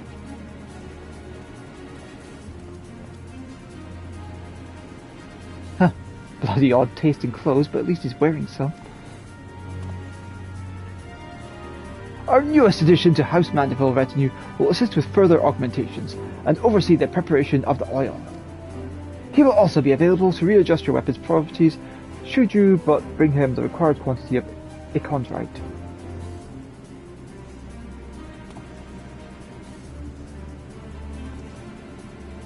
This has been a monumental step forward, my friends. Yet one stage remains ere the mandible weaponry's evolution can be considered complete.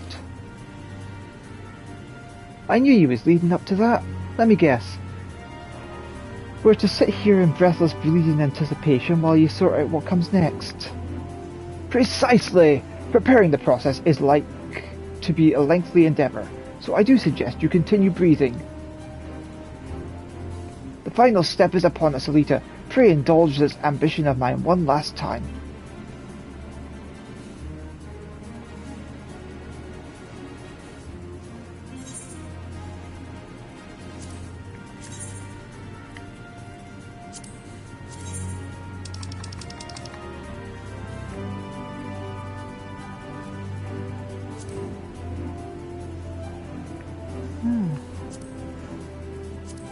crystal changes colour at the back.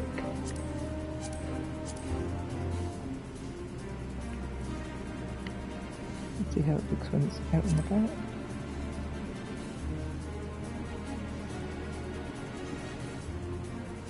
Oh, that looks pretty cool.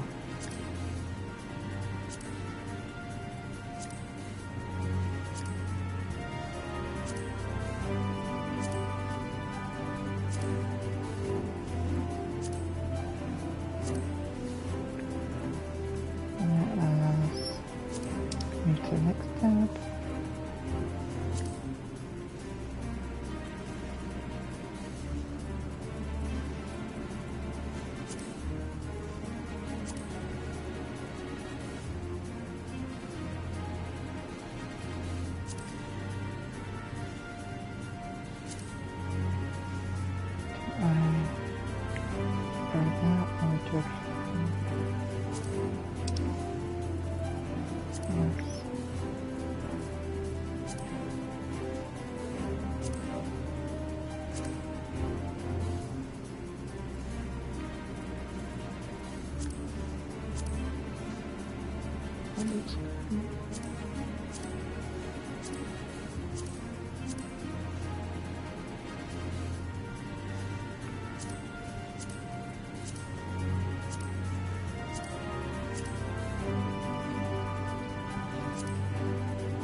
So we look at this.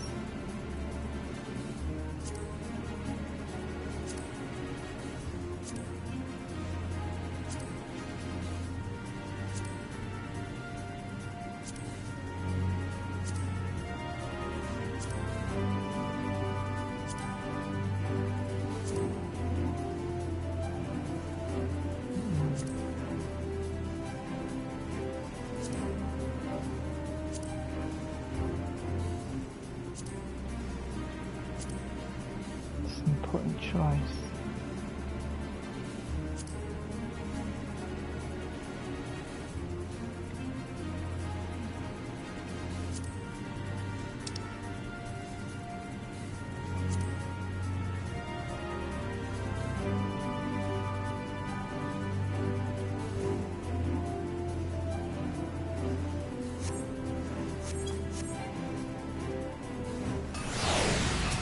Oh, damn it.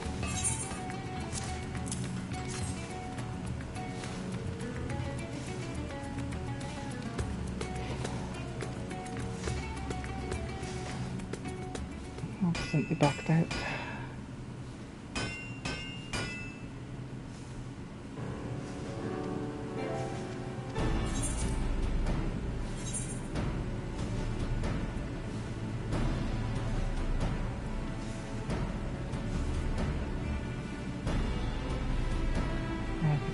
Critical spell speed determination. Confirm, yes. Elita. And I realised I could back out of it.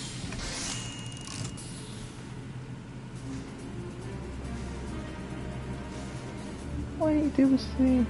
Accept.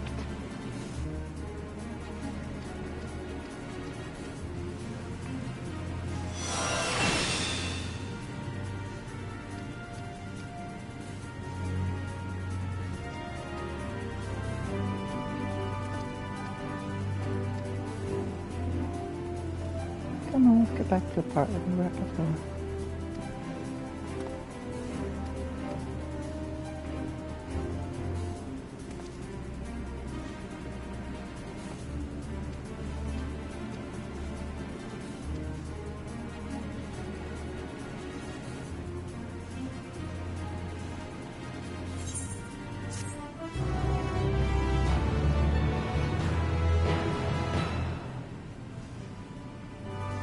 Mandible weapon readjustments are now available from the House Mandible Alchemist at the High Crucible of Alchema.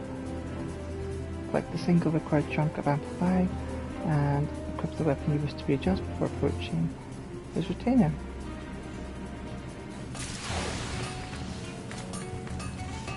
Good for a gentleman. Trophy earned. The House Mandible Alchemist can readjust your mandible weapon attributes. If you are unhappy with your armor's properties or with a malicious experiment, I shall gladly readjust its ethereal pathways for you.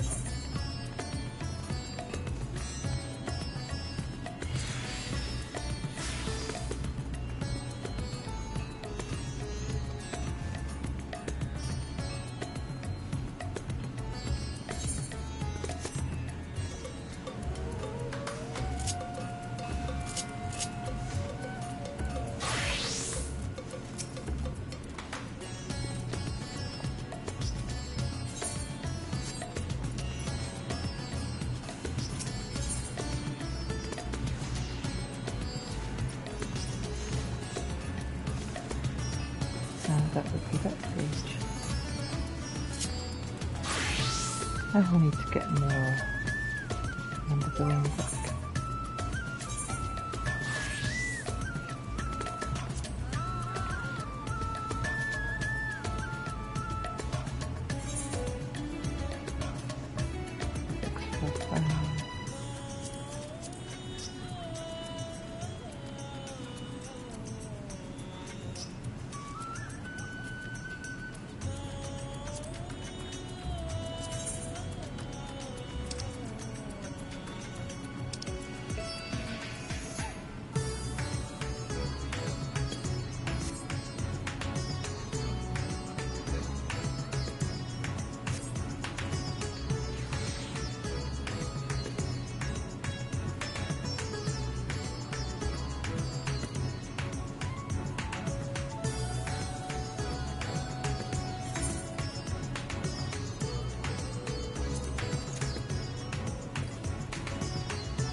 There.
Doesn't look like I can meld stuff onto that.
Now let's unlock the other thing.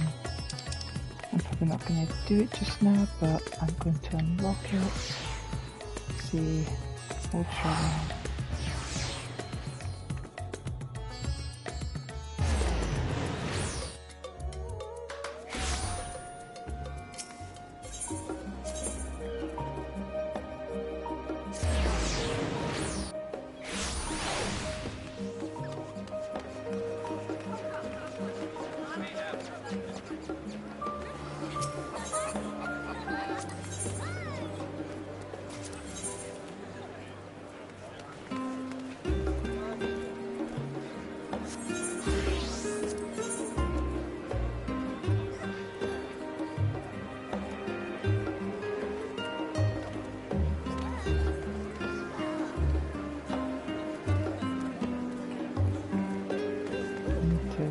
At some point.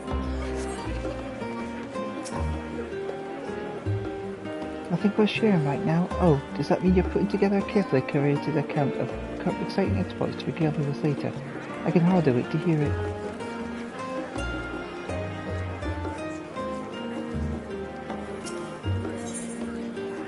Shallow Moore wishes a word with our favourite well-travelled adventurer.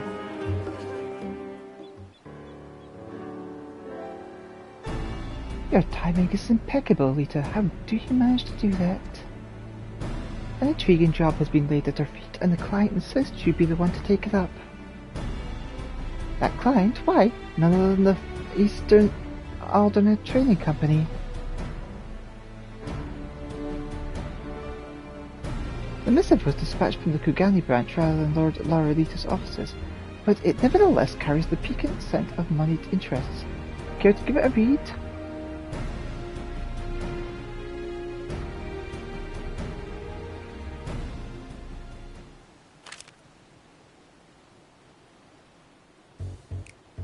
Dear Elita, in the self-same spirit of friendship which has defined our every interaction to date, it is my pleasure to extend to you a humble invitation. 'Tis because of your endearing efforts to save this star that we may benefit from the rarest of opportunities. For it was in service to your noble quest to build the good ship Ragnarok, I was able to forge a fruitful bond between myself and another of Hinegashi's elites. This lord has seen fit to grant me and a guest of my choosing leave to go where a few Asian have tread, beyond the bounds of Kugani, to the sacred slopes of Molten Rockland itself.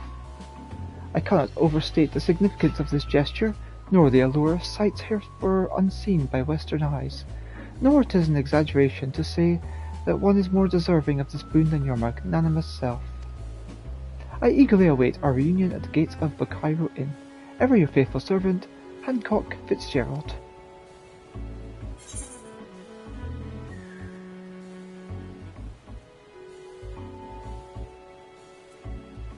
There's flattery, and then there's this.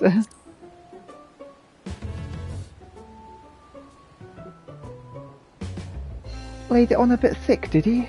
I'd expect no less of a consummate merchant. Not too proud to debase himself when sufficient profit's at stake. Still, there may be a crumb of sincerity beneath all that slathering of honeyed words, and if not, you still stand to benefit from playing along. You'll be heading to Kugani then, I take it?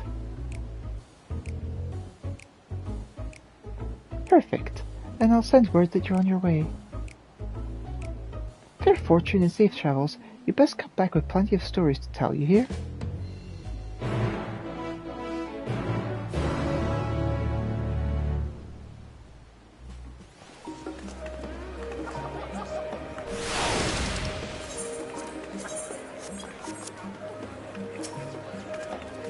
For all he calls me his tormentor, Osmond and I do work well together. My herbal poultices soothe his book-weary eyes, and I benefit from his nigh encyclopedic knowledge on, well, damn near everything. It's a symbiotic relationship. Nothing worth sharing right now? Oh, does this mean you're putting together a careful... Oh, yeah, we've said that already. And let's go to the Cairo Inn. Whoops!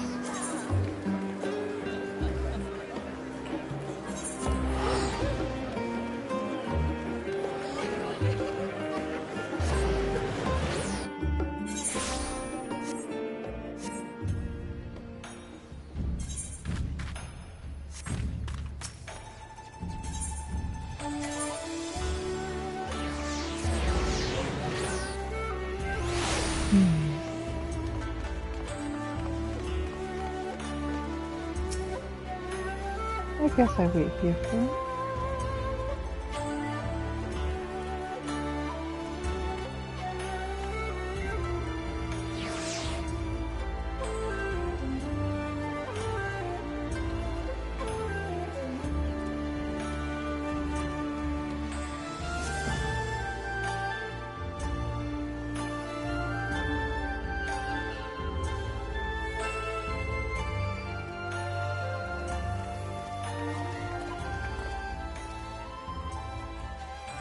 Ah, my dear Elita, who would have thought that the spinner would see us reunited so soon? You'll be pleased to hear that no other charlatans have attempted to masquerade as Tenzin's progeny in the interim.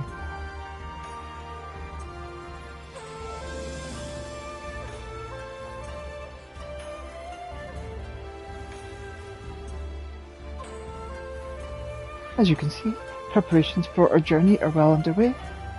Partial though I am to the traditional Hinnigan kimono, if I were to climb a mountain, it would be prudent to do so in comfort as well as style. But I presume you would rather discuss matters of greater import than my attire. Fear not, my capable associates are ready and eager to brief you on the challenge ahead.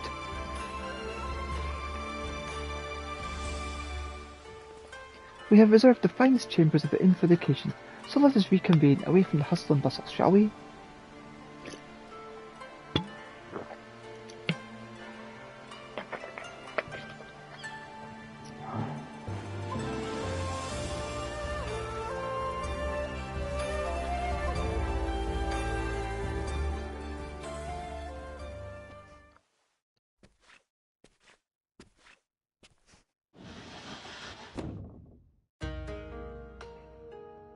Master Hancock, Mistress Elita, we are most grateful for your aid in this matter.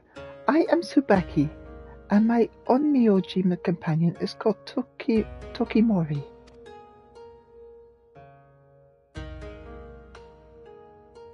We are come to Kugani on behalf of Lord Uzumubi, who presides over Mount Rokon and the surrounding lands.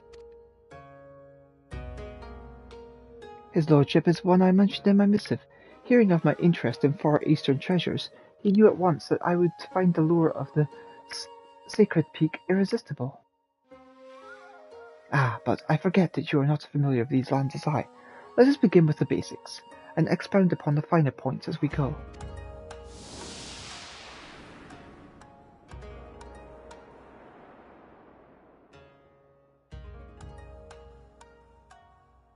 To orientate our destination in your mind's eye, we must first review Hinegashi's geography.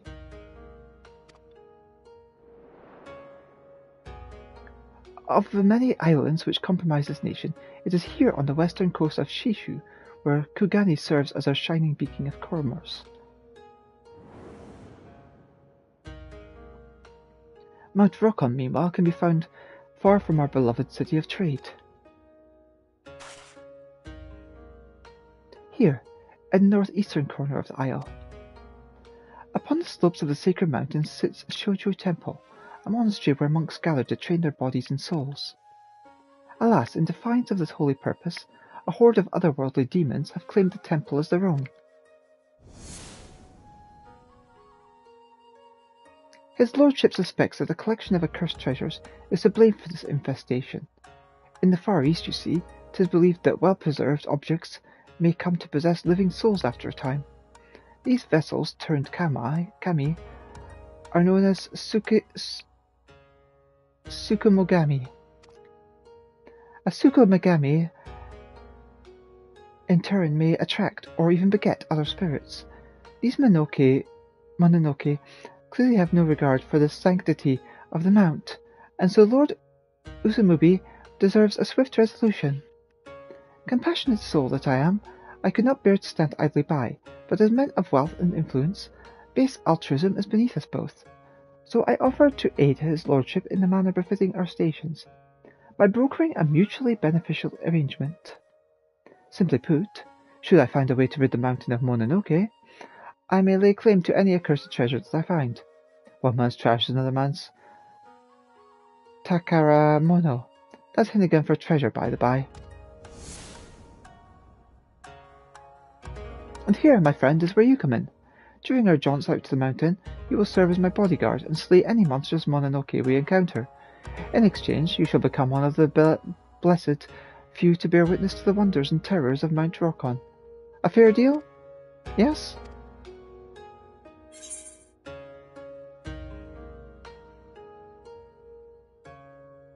I've always wanted to explore more of Hinagashi.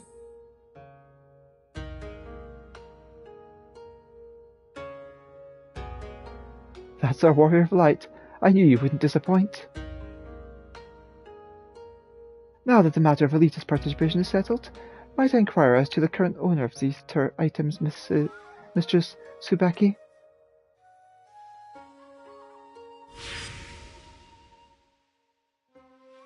The treasures were brought into the temple at the behest of Gorai, the head monk. Though his disciples doubt that his intentions were pure, his actions have brought them great misfortune. Like you, Master Hancock, Gorai was an avid collector of antiques and claimed that the Tsukumogami who dwelled within them ought to be worshipped. Driven by this fervent belief, he purchased all manner of items he deemed worthy of veneration. But as his collection grew, so too did certain troubling phenomena. An unholy shadow began to loom over the sacred mountain, and under this wicked veil were the Mononoke, emboldened to break their fetters. Fearing for their lives, the monks had no choice but to flee, their home defiled by demons. We could not allow the scourge to spread further, and sent our strongest warriors to slay the fiends, but few returned. Knowing that victory could not be attained by our forces alone, my lord bade us to employ magics to contain the threat.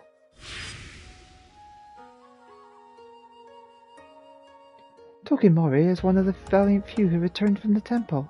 'Tis thanks to his diligent reports that we know of Mount Rokon's present state. Our orders were to find Gorai and convince him to part ways with his treasures, but our pleas fell on deaf ears. He was like unto an animal. I suspect any semblance of reason has left him. Though the seal we placed upon the mountain endures, the Mononoke have had ample time to corrupt the souls of those who could not make good their escape. Should you encounter any survivors, do not show them a modicum of mercy. 'Tis too late. We have prepared our strongest falcons. Their keepers shall await you by the Bosaiken hot springs, and will summon the birds once your preparations are complete. A word of caution, the falcons fear the Mononoke and will refuse to fly close to the temple. They shall bring you to the foot of the mountain, but no further. Beyond that point you will have to climb. Understood.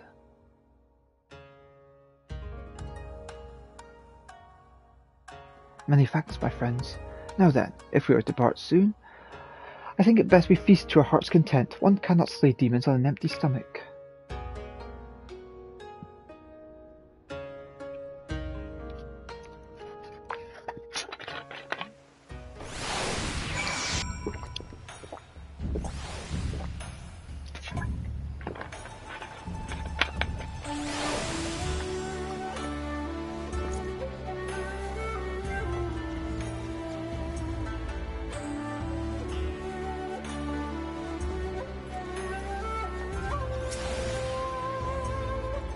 Mount Dracon is rife with dangers. Do not underestimate your enemies.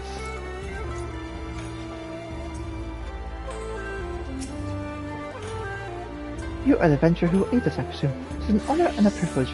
My birds shall deliver you to Mount Dracon's base. Go well, my friend, and may the Kami keep you.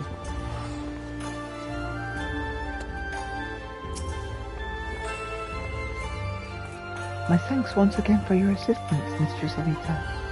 Master Hancock had some business matters to attend to before your expedition.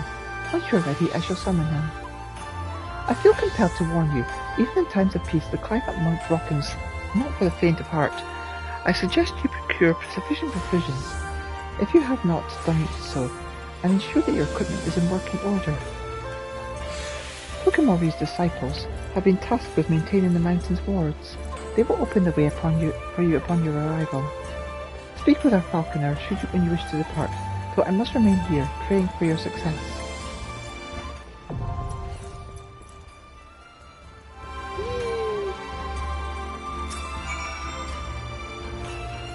You may instruct the Falconer to call his birds at any time. I trust you will only do one, ready to face whatever lies ahead. Endwalker is rife with new dangers. Do not underestimate your enemies.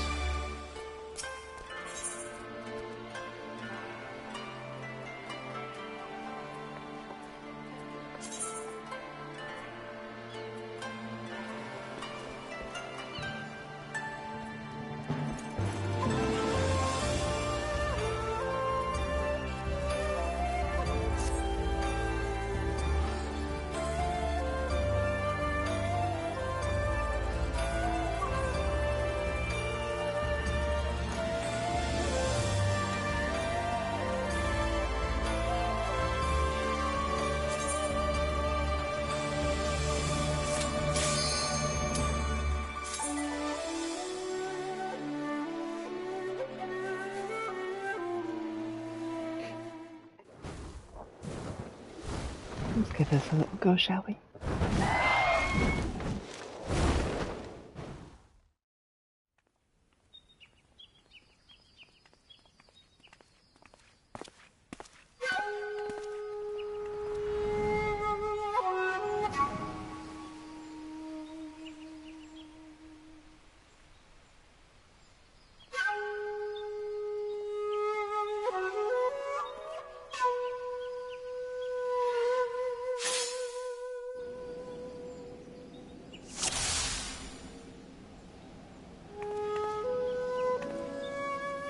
Three paths to be unsealed at her best.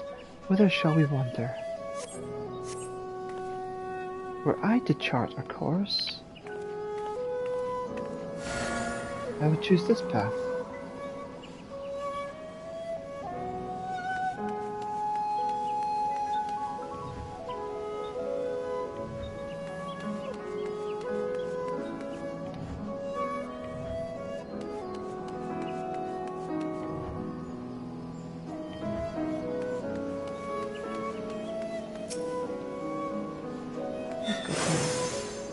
You thought to go down the same path as well. How reassuring.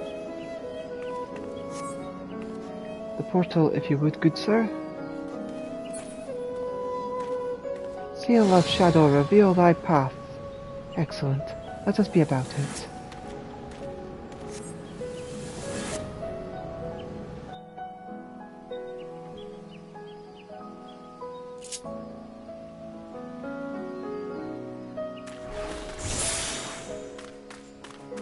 How pleasingly picturesque. Had we no demons to slay, I would suggest a more leisurely stroll. I shall leave the martial matters to you.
I shudder to think of the chaos should those creatures find their way to civilization.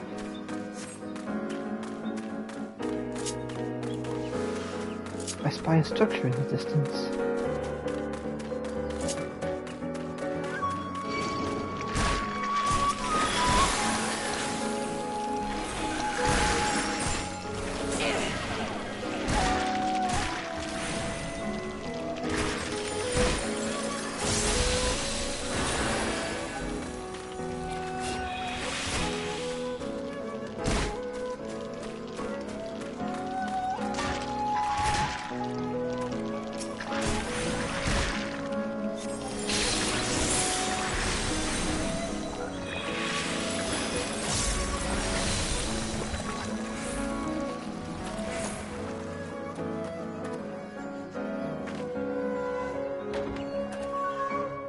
I suppose we're obliged to take the scenic route.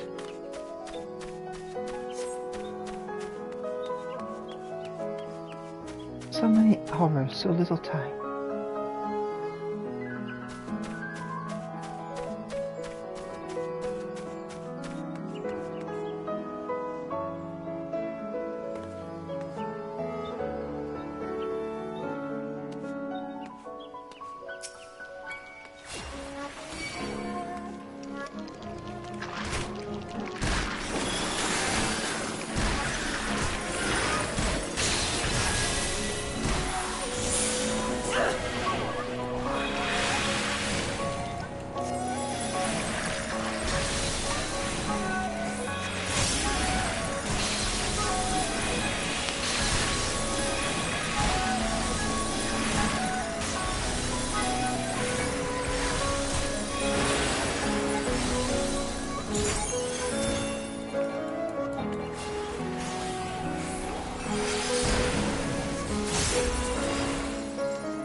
As ahead is Shoujo Temple, home to Gorai and his accursed collection.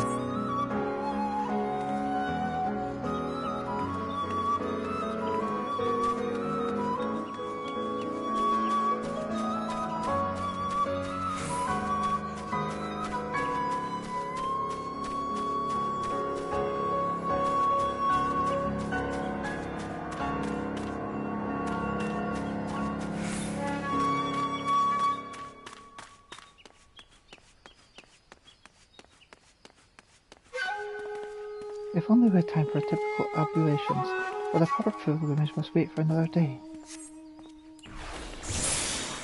For now, treasure awaits.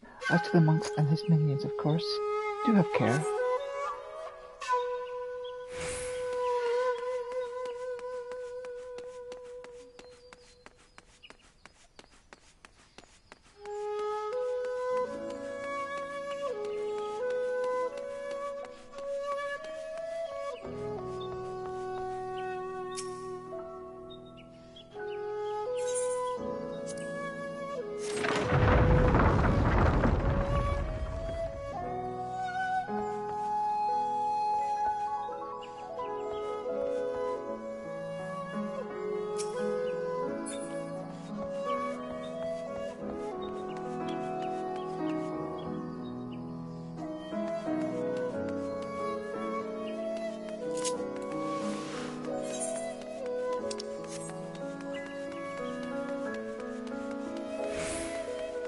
Don't do anything over here.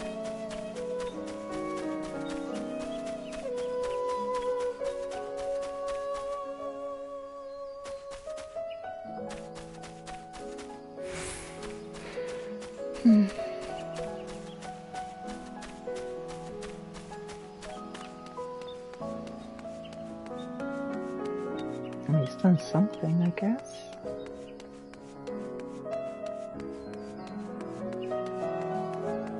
I guess the choice was pull or don't pull. I admit I was equally tempted to pull that rope, till part of me wishes you hadn't. A shinobi, and out in the open at that.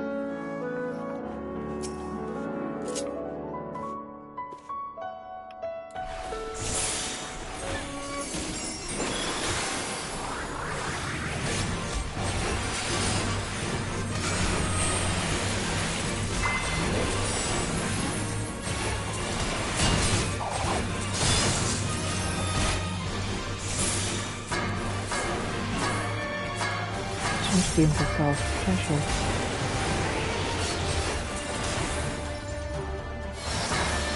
Dance of 1,000 petals begins with 1,000 blossoms.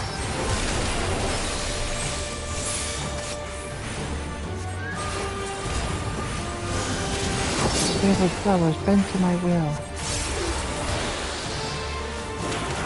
Wind and water.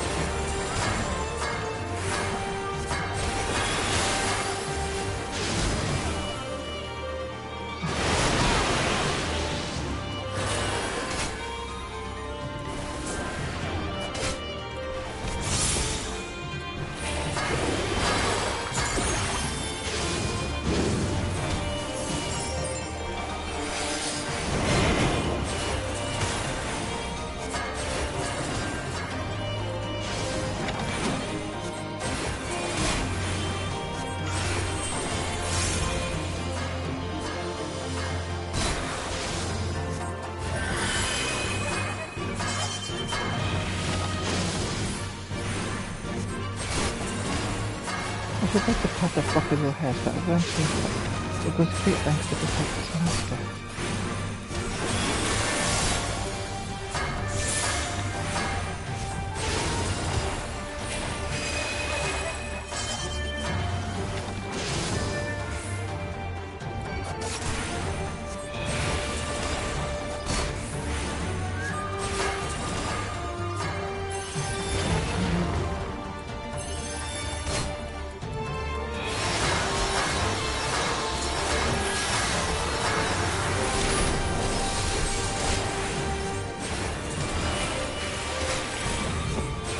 The blessings have been shafted so that watchful iron has its power with it.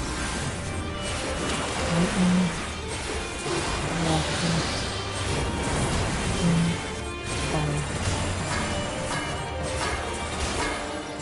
Water and fire.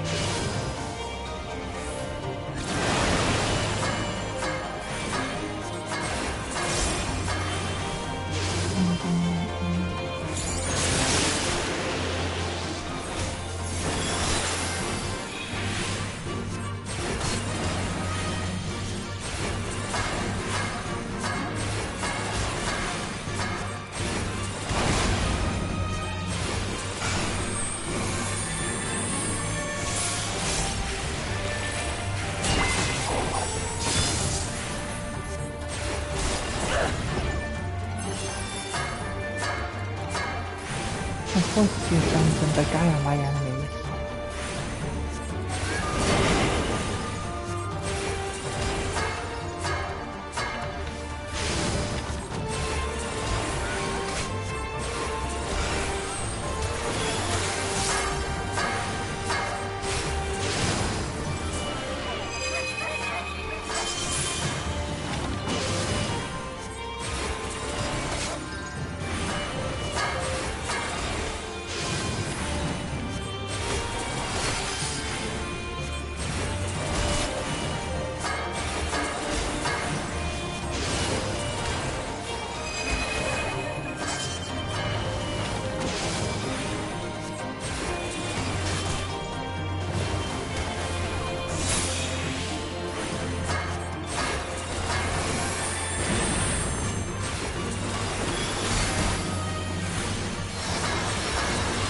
Dance of a thousand petals begins with a single blossom.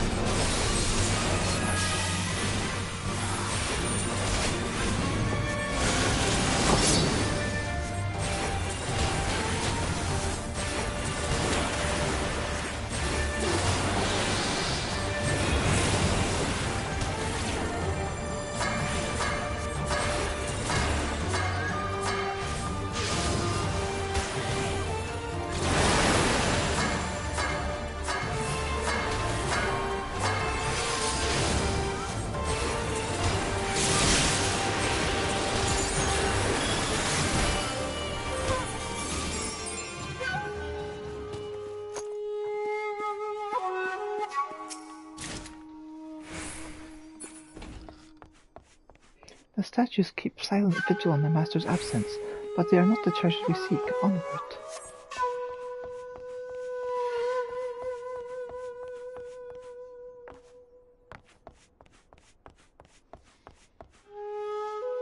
The temple stretches ever further. Step lively, Elita, we've plenty to explore. I wonder if not pulling the lever would have given us this path.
Even the inner sanctum is plagued with demons.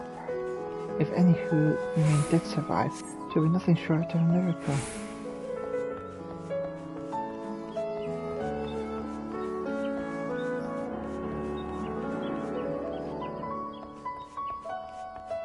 Breathtaking. To this to the majestic the tiger the might pounce off the screen at any... Oh! That was not an invitation. Your resistance, please, Elita.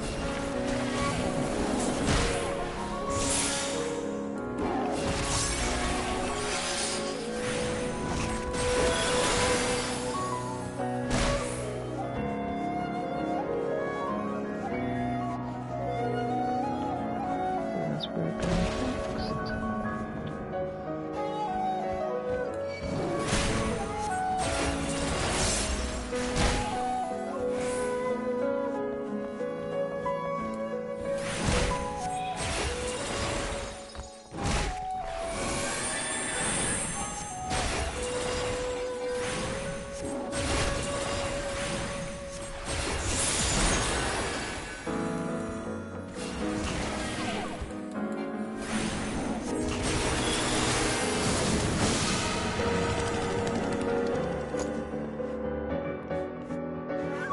I feared that would be the end of me.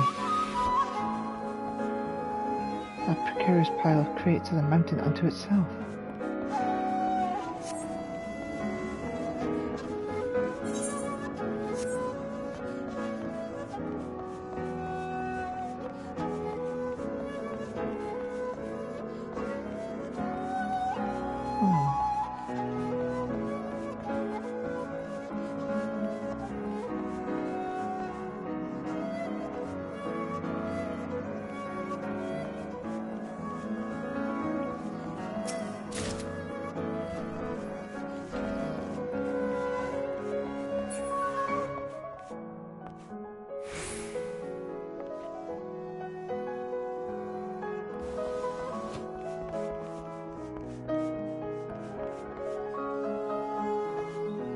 This temple is a pinnacle of picturesque.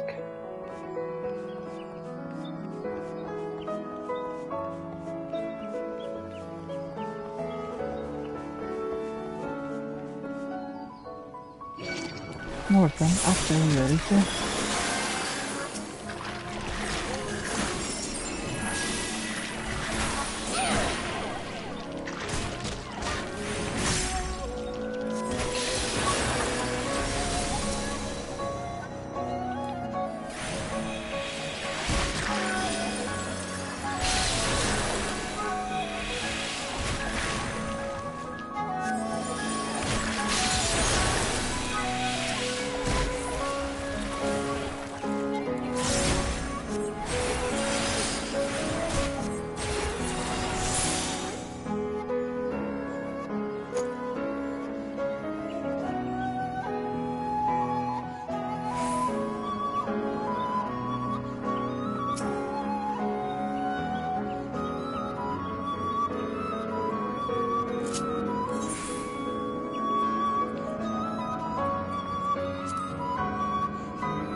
I repent.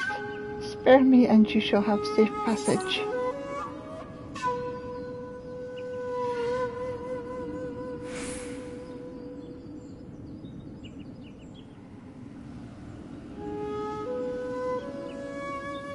Very well, we have a deal.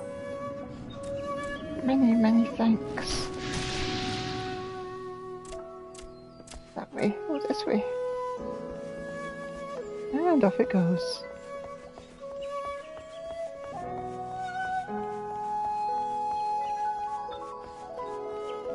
Okay, do I have to do the horrible choice later? Somehow I doubt that Boots has learned its lesson, but let's continue on.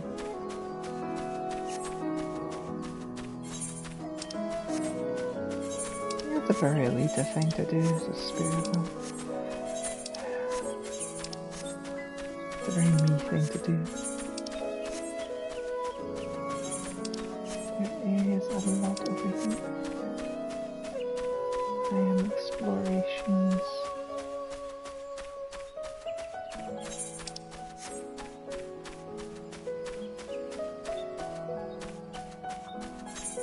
They have given me huge areas to explore.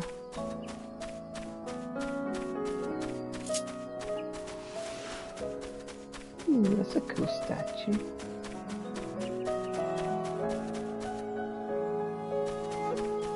I want that for my house. Can we take it back with us? Please, please, please.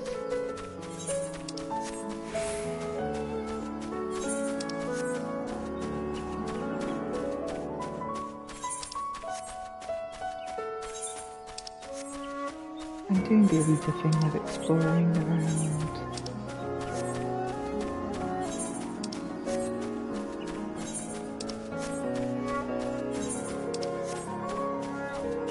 Very Elita to do.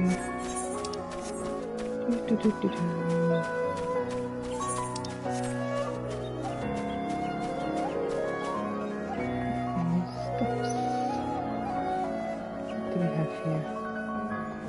More personal spies. Magic preserves.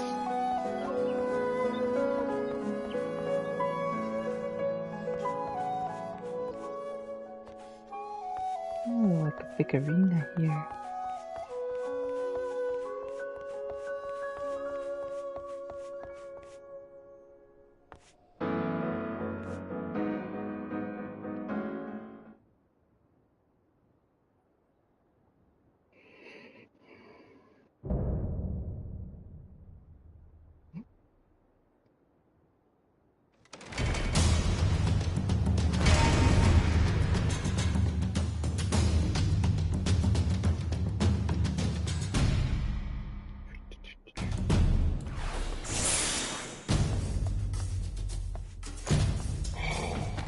This treasure is mine, all mine. You shall not sully their brilliance. I have monk, I take it. I'm bearing a form of signal to the lock of this.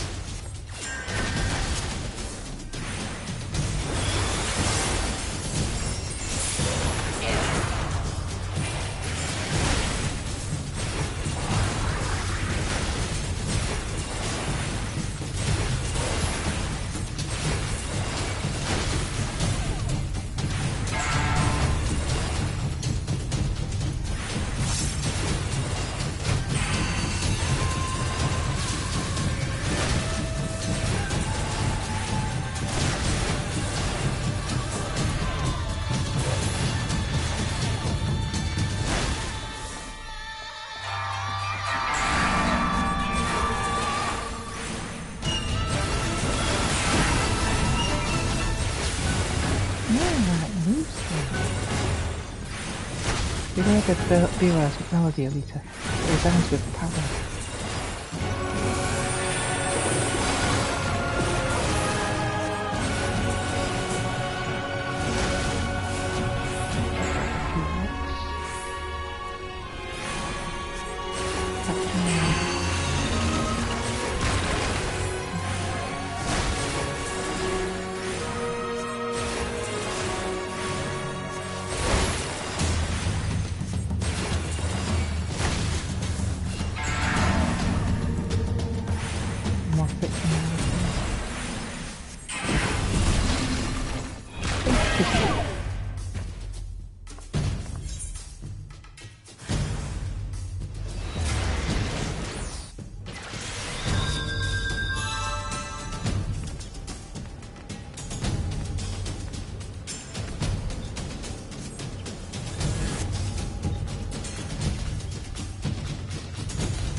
was expecting to move like the other ones did.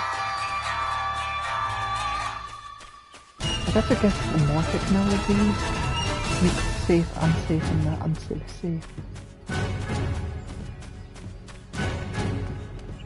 So power expands, morphic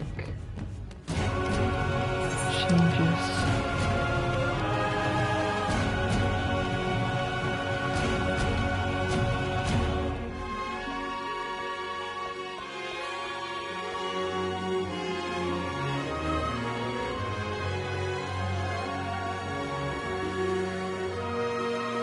That's pretty now.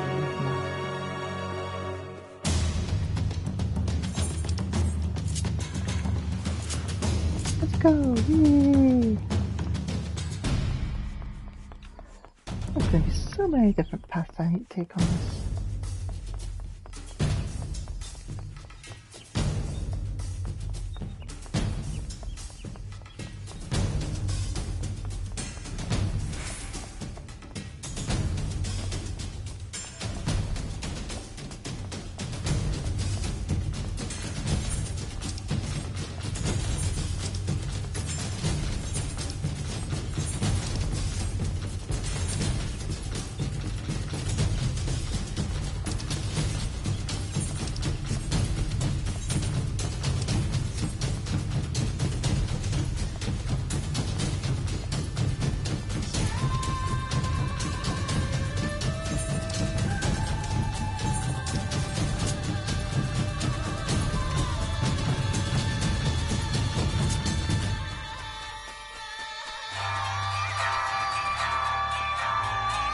And I can go.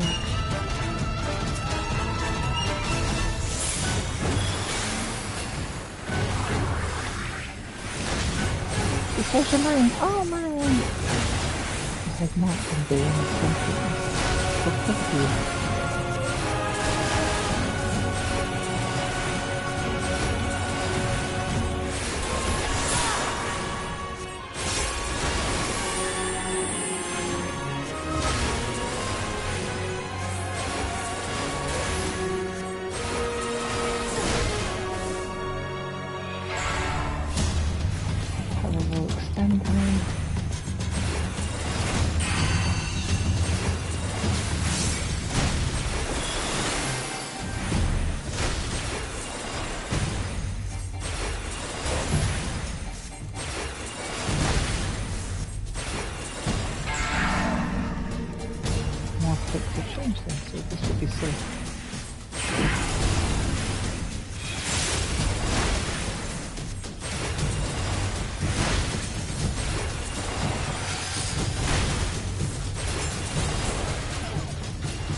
Here will be a safe space.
Find the arcade. Both master and minion, irascible to the last. Tokimori's words ring true. These creatures follow not for a modicum of mercy.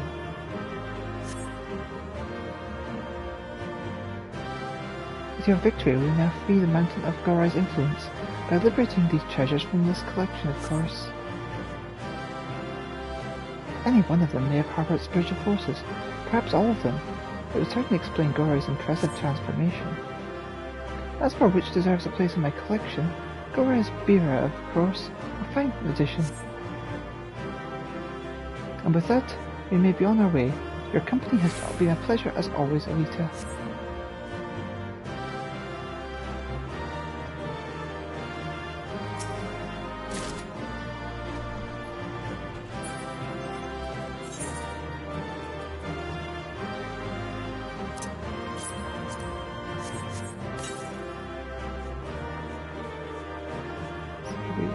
We got here.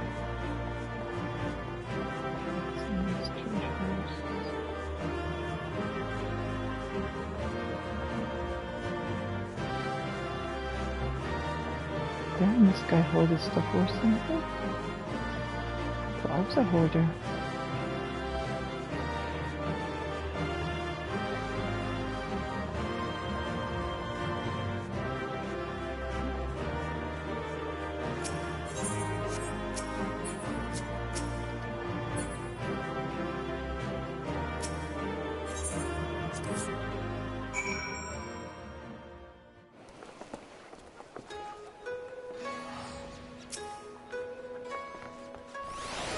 Mistress Elita, so glad I am to see you hale and whole.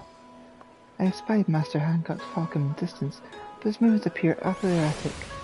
We can but hope they land safely.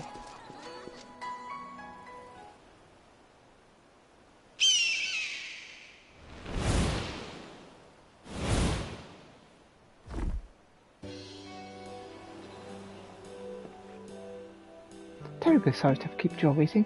Our souvenir was a tad more cumbersome than I realised, but as you can see, we are none the worse for my misjudgment. Indeed you are not, Master Hancock.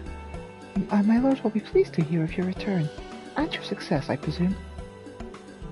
'Twas Elita's victory as much as my own, but then I knew a few demons would be no match for a slayer of gods such as she.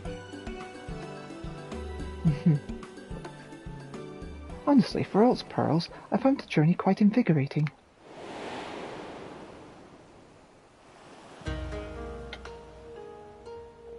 I had high expectations for Shoujo Temple, yet it managed to surpass them all with ease. I shall not soon forget the silent crowd of statuary, the very picture of divine tranquility. Would that Gorai still had his wits about him, that I could discuss the collection with a fellow expert. Alas, the poor man was too far gone.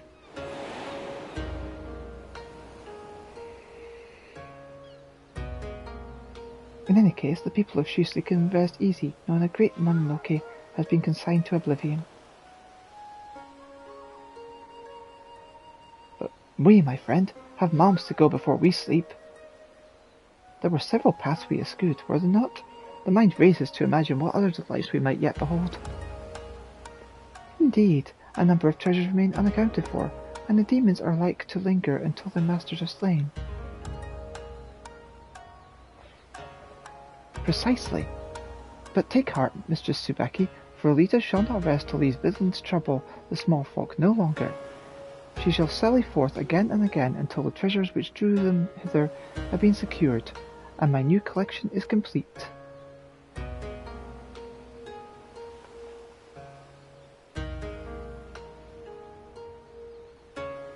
Alas, time waits for no man and business for no merchant. I must away, but when you next wish to take Mount Rockham by storm, you need only say the word. Before you do, however, you might consider sharing the tale of our exploits with Mr. Shallimore. The missive I received indicated a rather strong preference in that regard.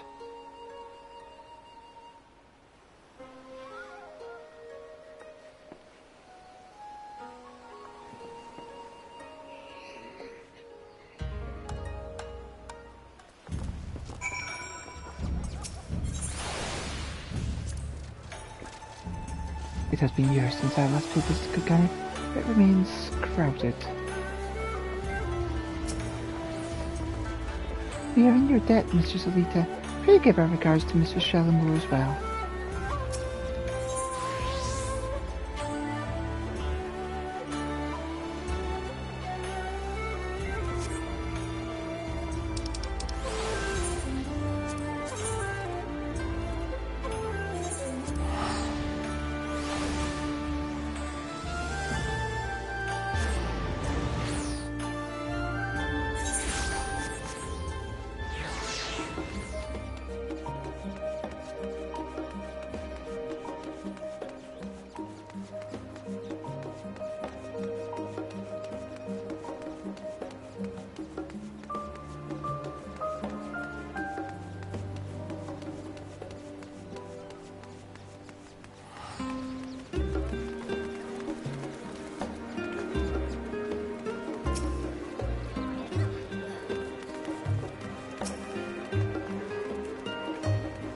was wondering when you'd be back. How was your adventure in the Far East? Everything go well with Hancock? I doubt I'd fare well against demons, but I do like the sound of that mountain. Green as far as the eye can see. Right for the gleaning. Would that I had an assignment like that. No need to bemoan my lot in your presence. I suspect Osmond's been awaiting your return more eagerly than I. Come on, tell him the tales of the mountain. I guarantee you he'll love every word of it.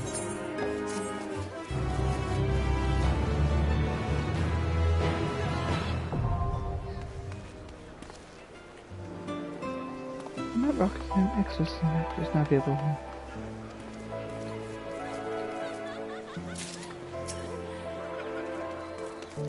For all he called me his tormentor, Osmo and you, I do like to go together. Yes, Elita, how fare your adventures? You, wouldn't mind to have any you'd like to share, would you? Let's talk about Mount Rockon. Mount Rockon? The name rings familiar. It is home to a place known as Shoujo Temple, is it not? So the rumours were true. A few of my fellow gleaners have mentioned it before. Unfortunately, such mentions tend to be paired with copious helpings of complaints. In the past, the guildship would often assign gleaners to Kugani, that we might locate and collect valuable Far Eastern antiques. Yet our every attempt to purchase these items ended in failure, for an unknown buyer would outbid us at every turn. Baffled by this buyer's and seemingly bottomless coin purse, the gleaners conducted an investigation of their own, and eventually discovered their rival's identity. Shoujo Temple's head monk. To my knowledge, the Shellamore has not yet had the displeasure of bidding against the man. Perhaps that is best. Your missive was from the Far East Ordinary Training Company, yes? Were you privy to some manner of dealings with the head monk?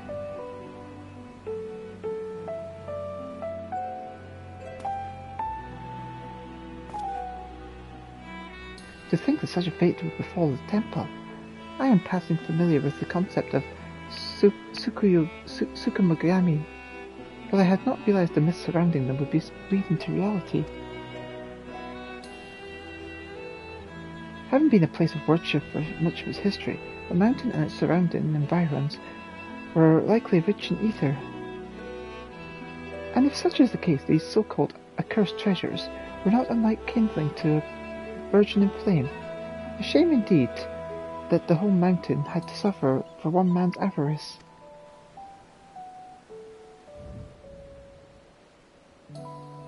But this tragic tale must be told in writing. I can almost picture it, the lush greenery, the silence of the mountain, marred by the unholy sight of demons. Yes, it's all coming together. Now, if memory serves, Tsukuyogami manifest themselves with a singular purpose in mind, yet, as their long-awaited goals slowly come to fruition, their power begins to wane. Not ideal for stirring hearts and raising the literary stakes, if I'm to be honest. But what if, like the great auspices, their power grew over the centuries? Why, they would be more fierce than one could imagine, more terrifying than the horrors you have faced. A conflict that grand would be most splendid thread for the tale I plan to weave.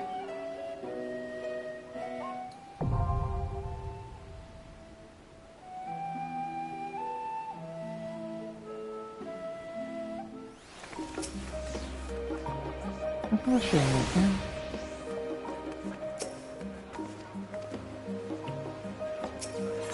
Let's see, Rockon Artifact Exchange.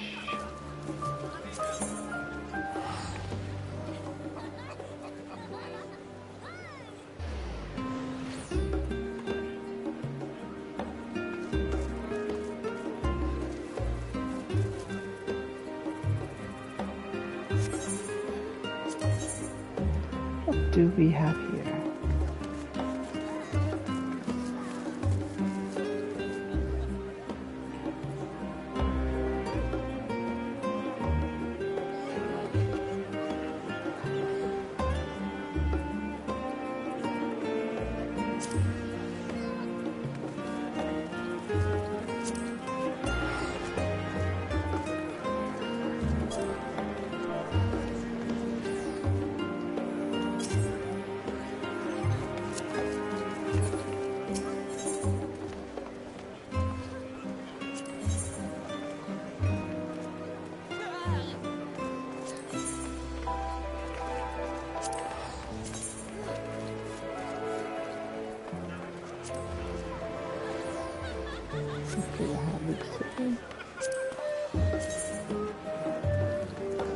looks nice.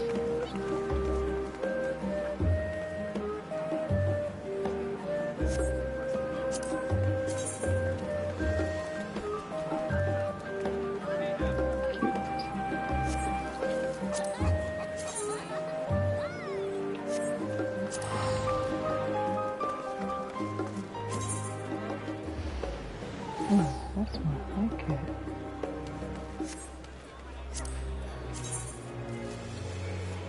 Ah, yes.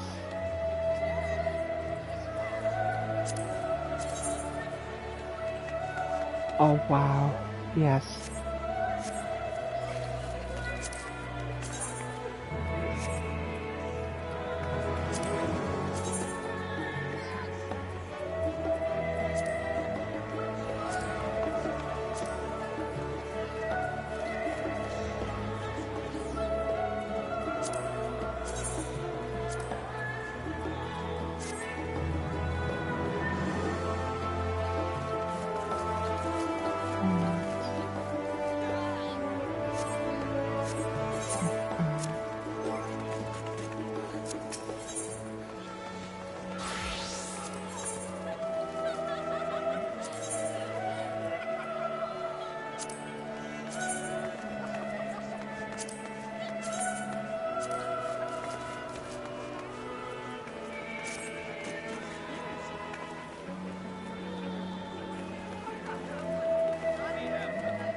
I want to do is make it die crudely.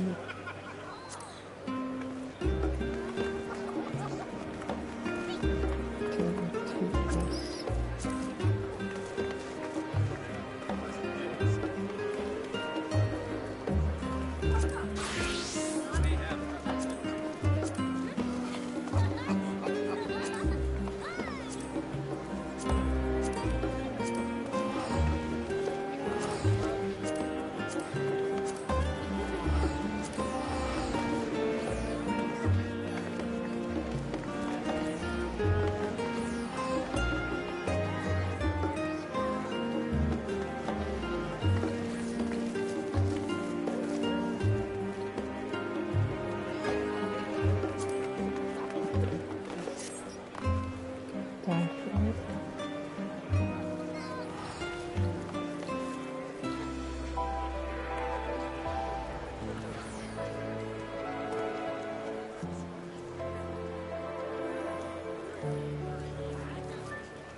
Wait, that'd be cool.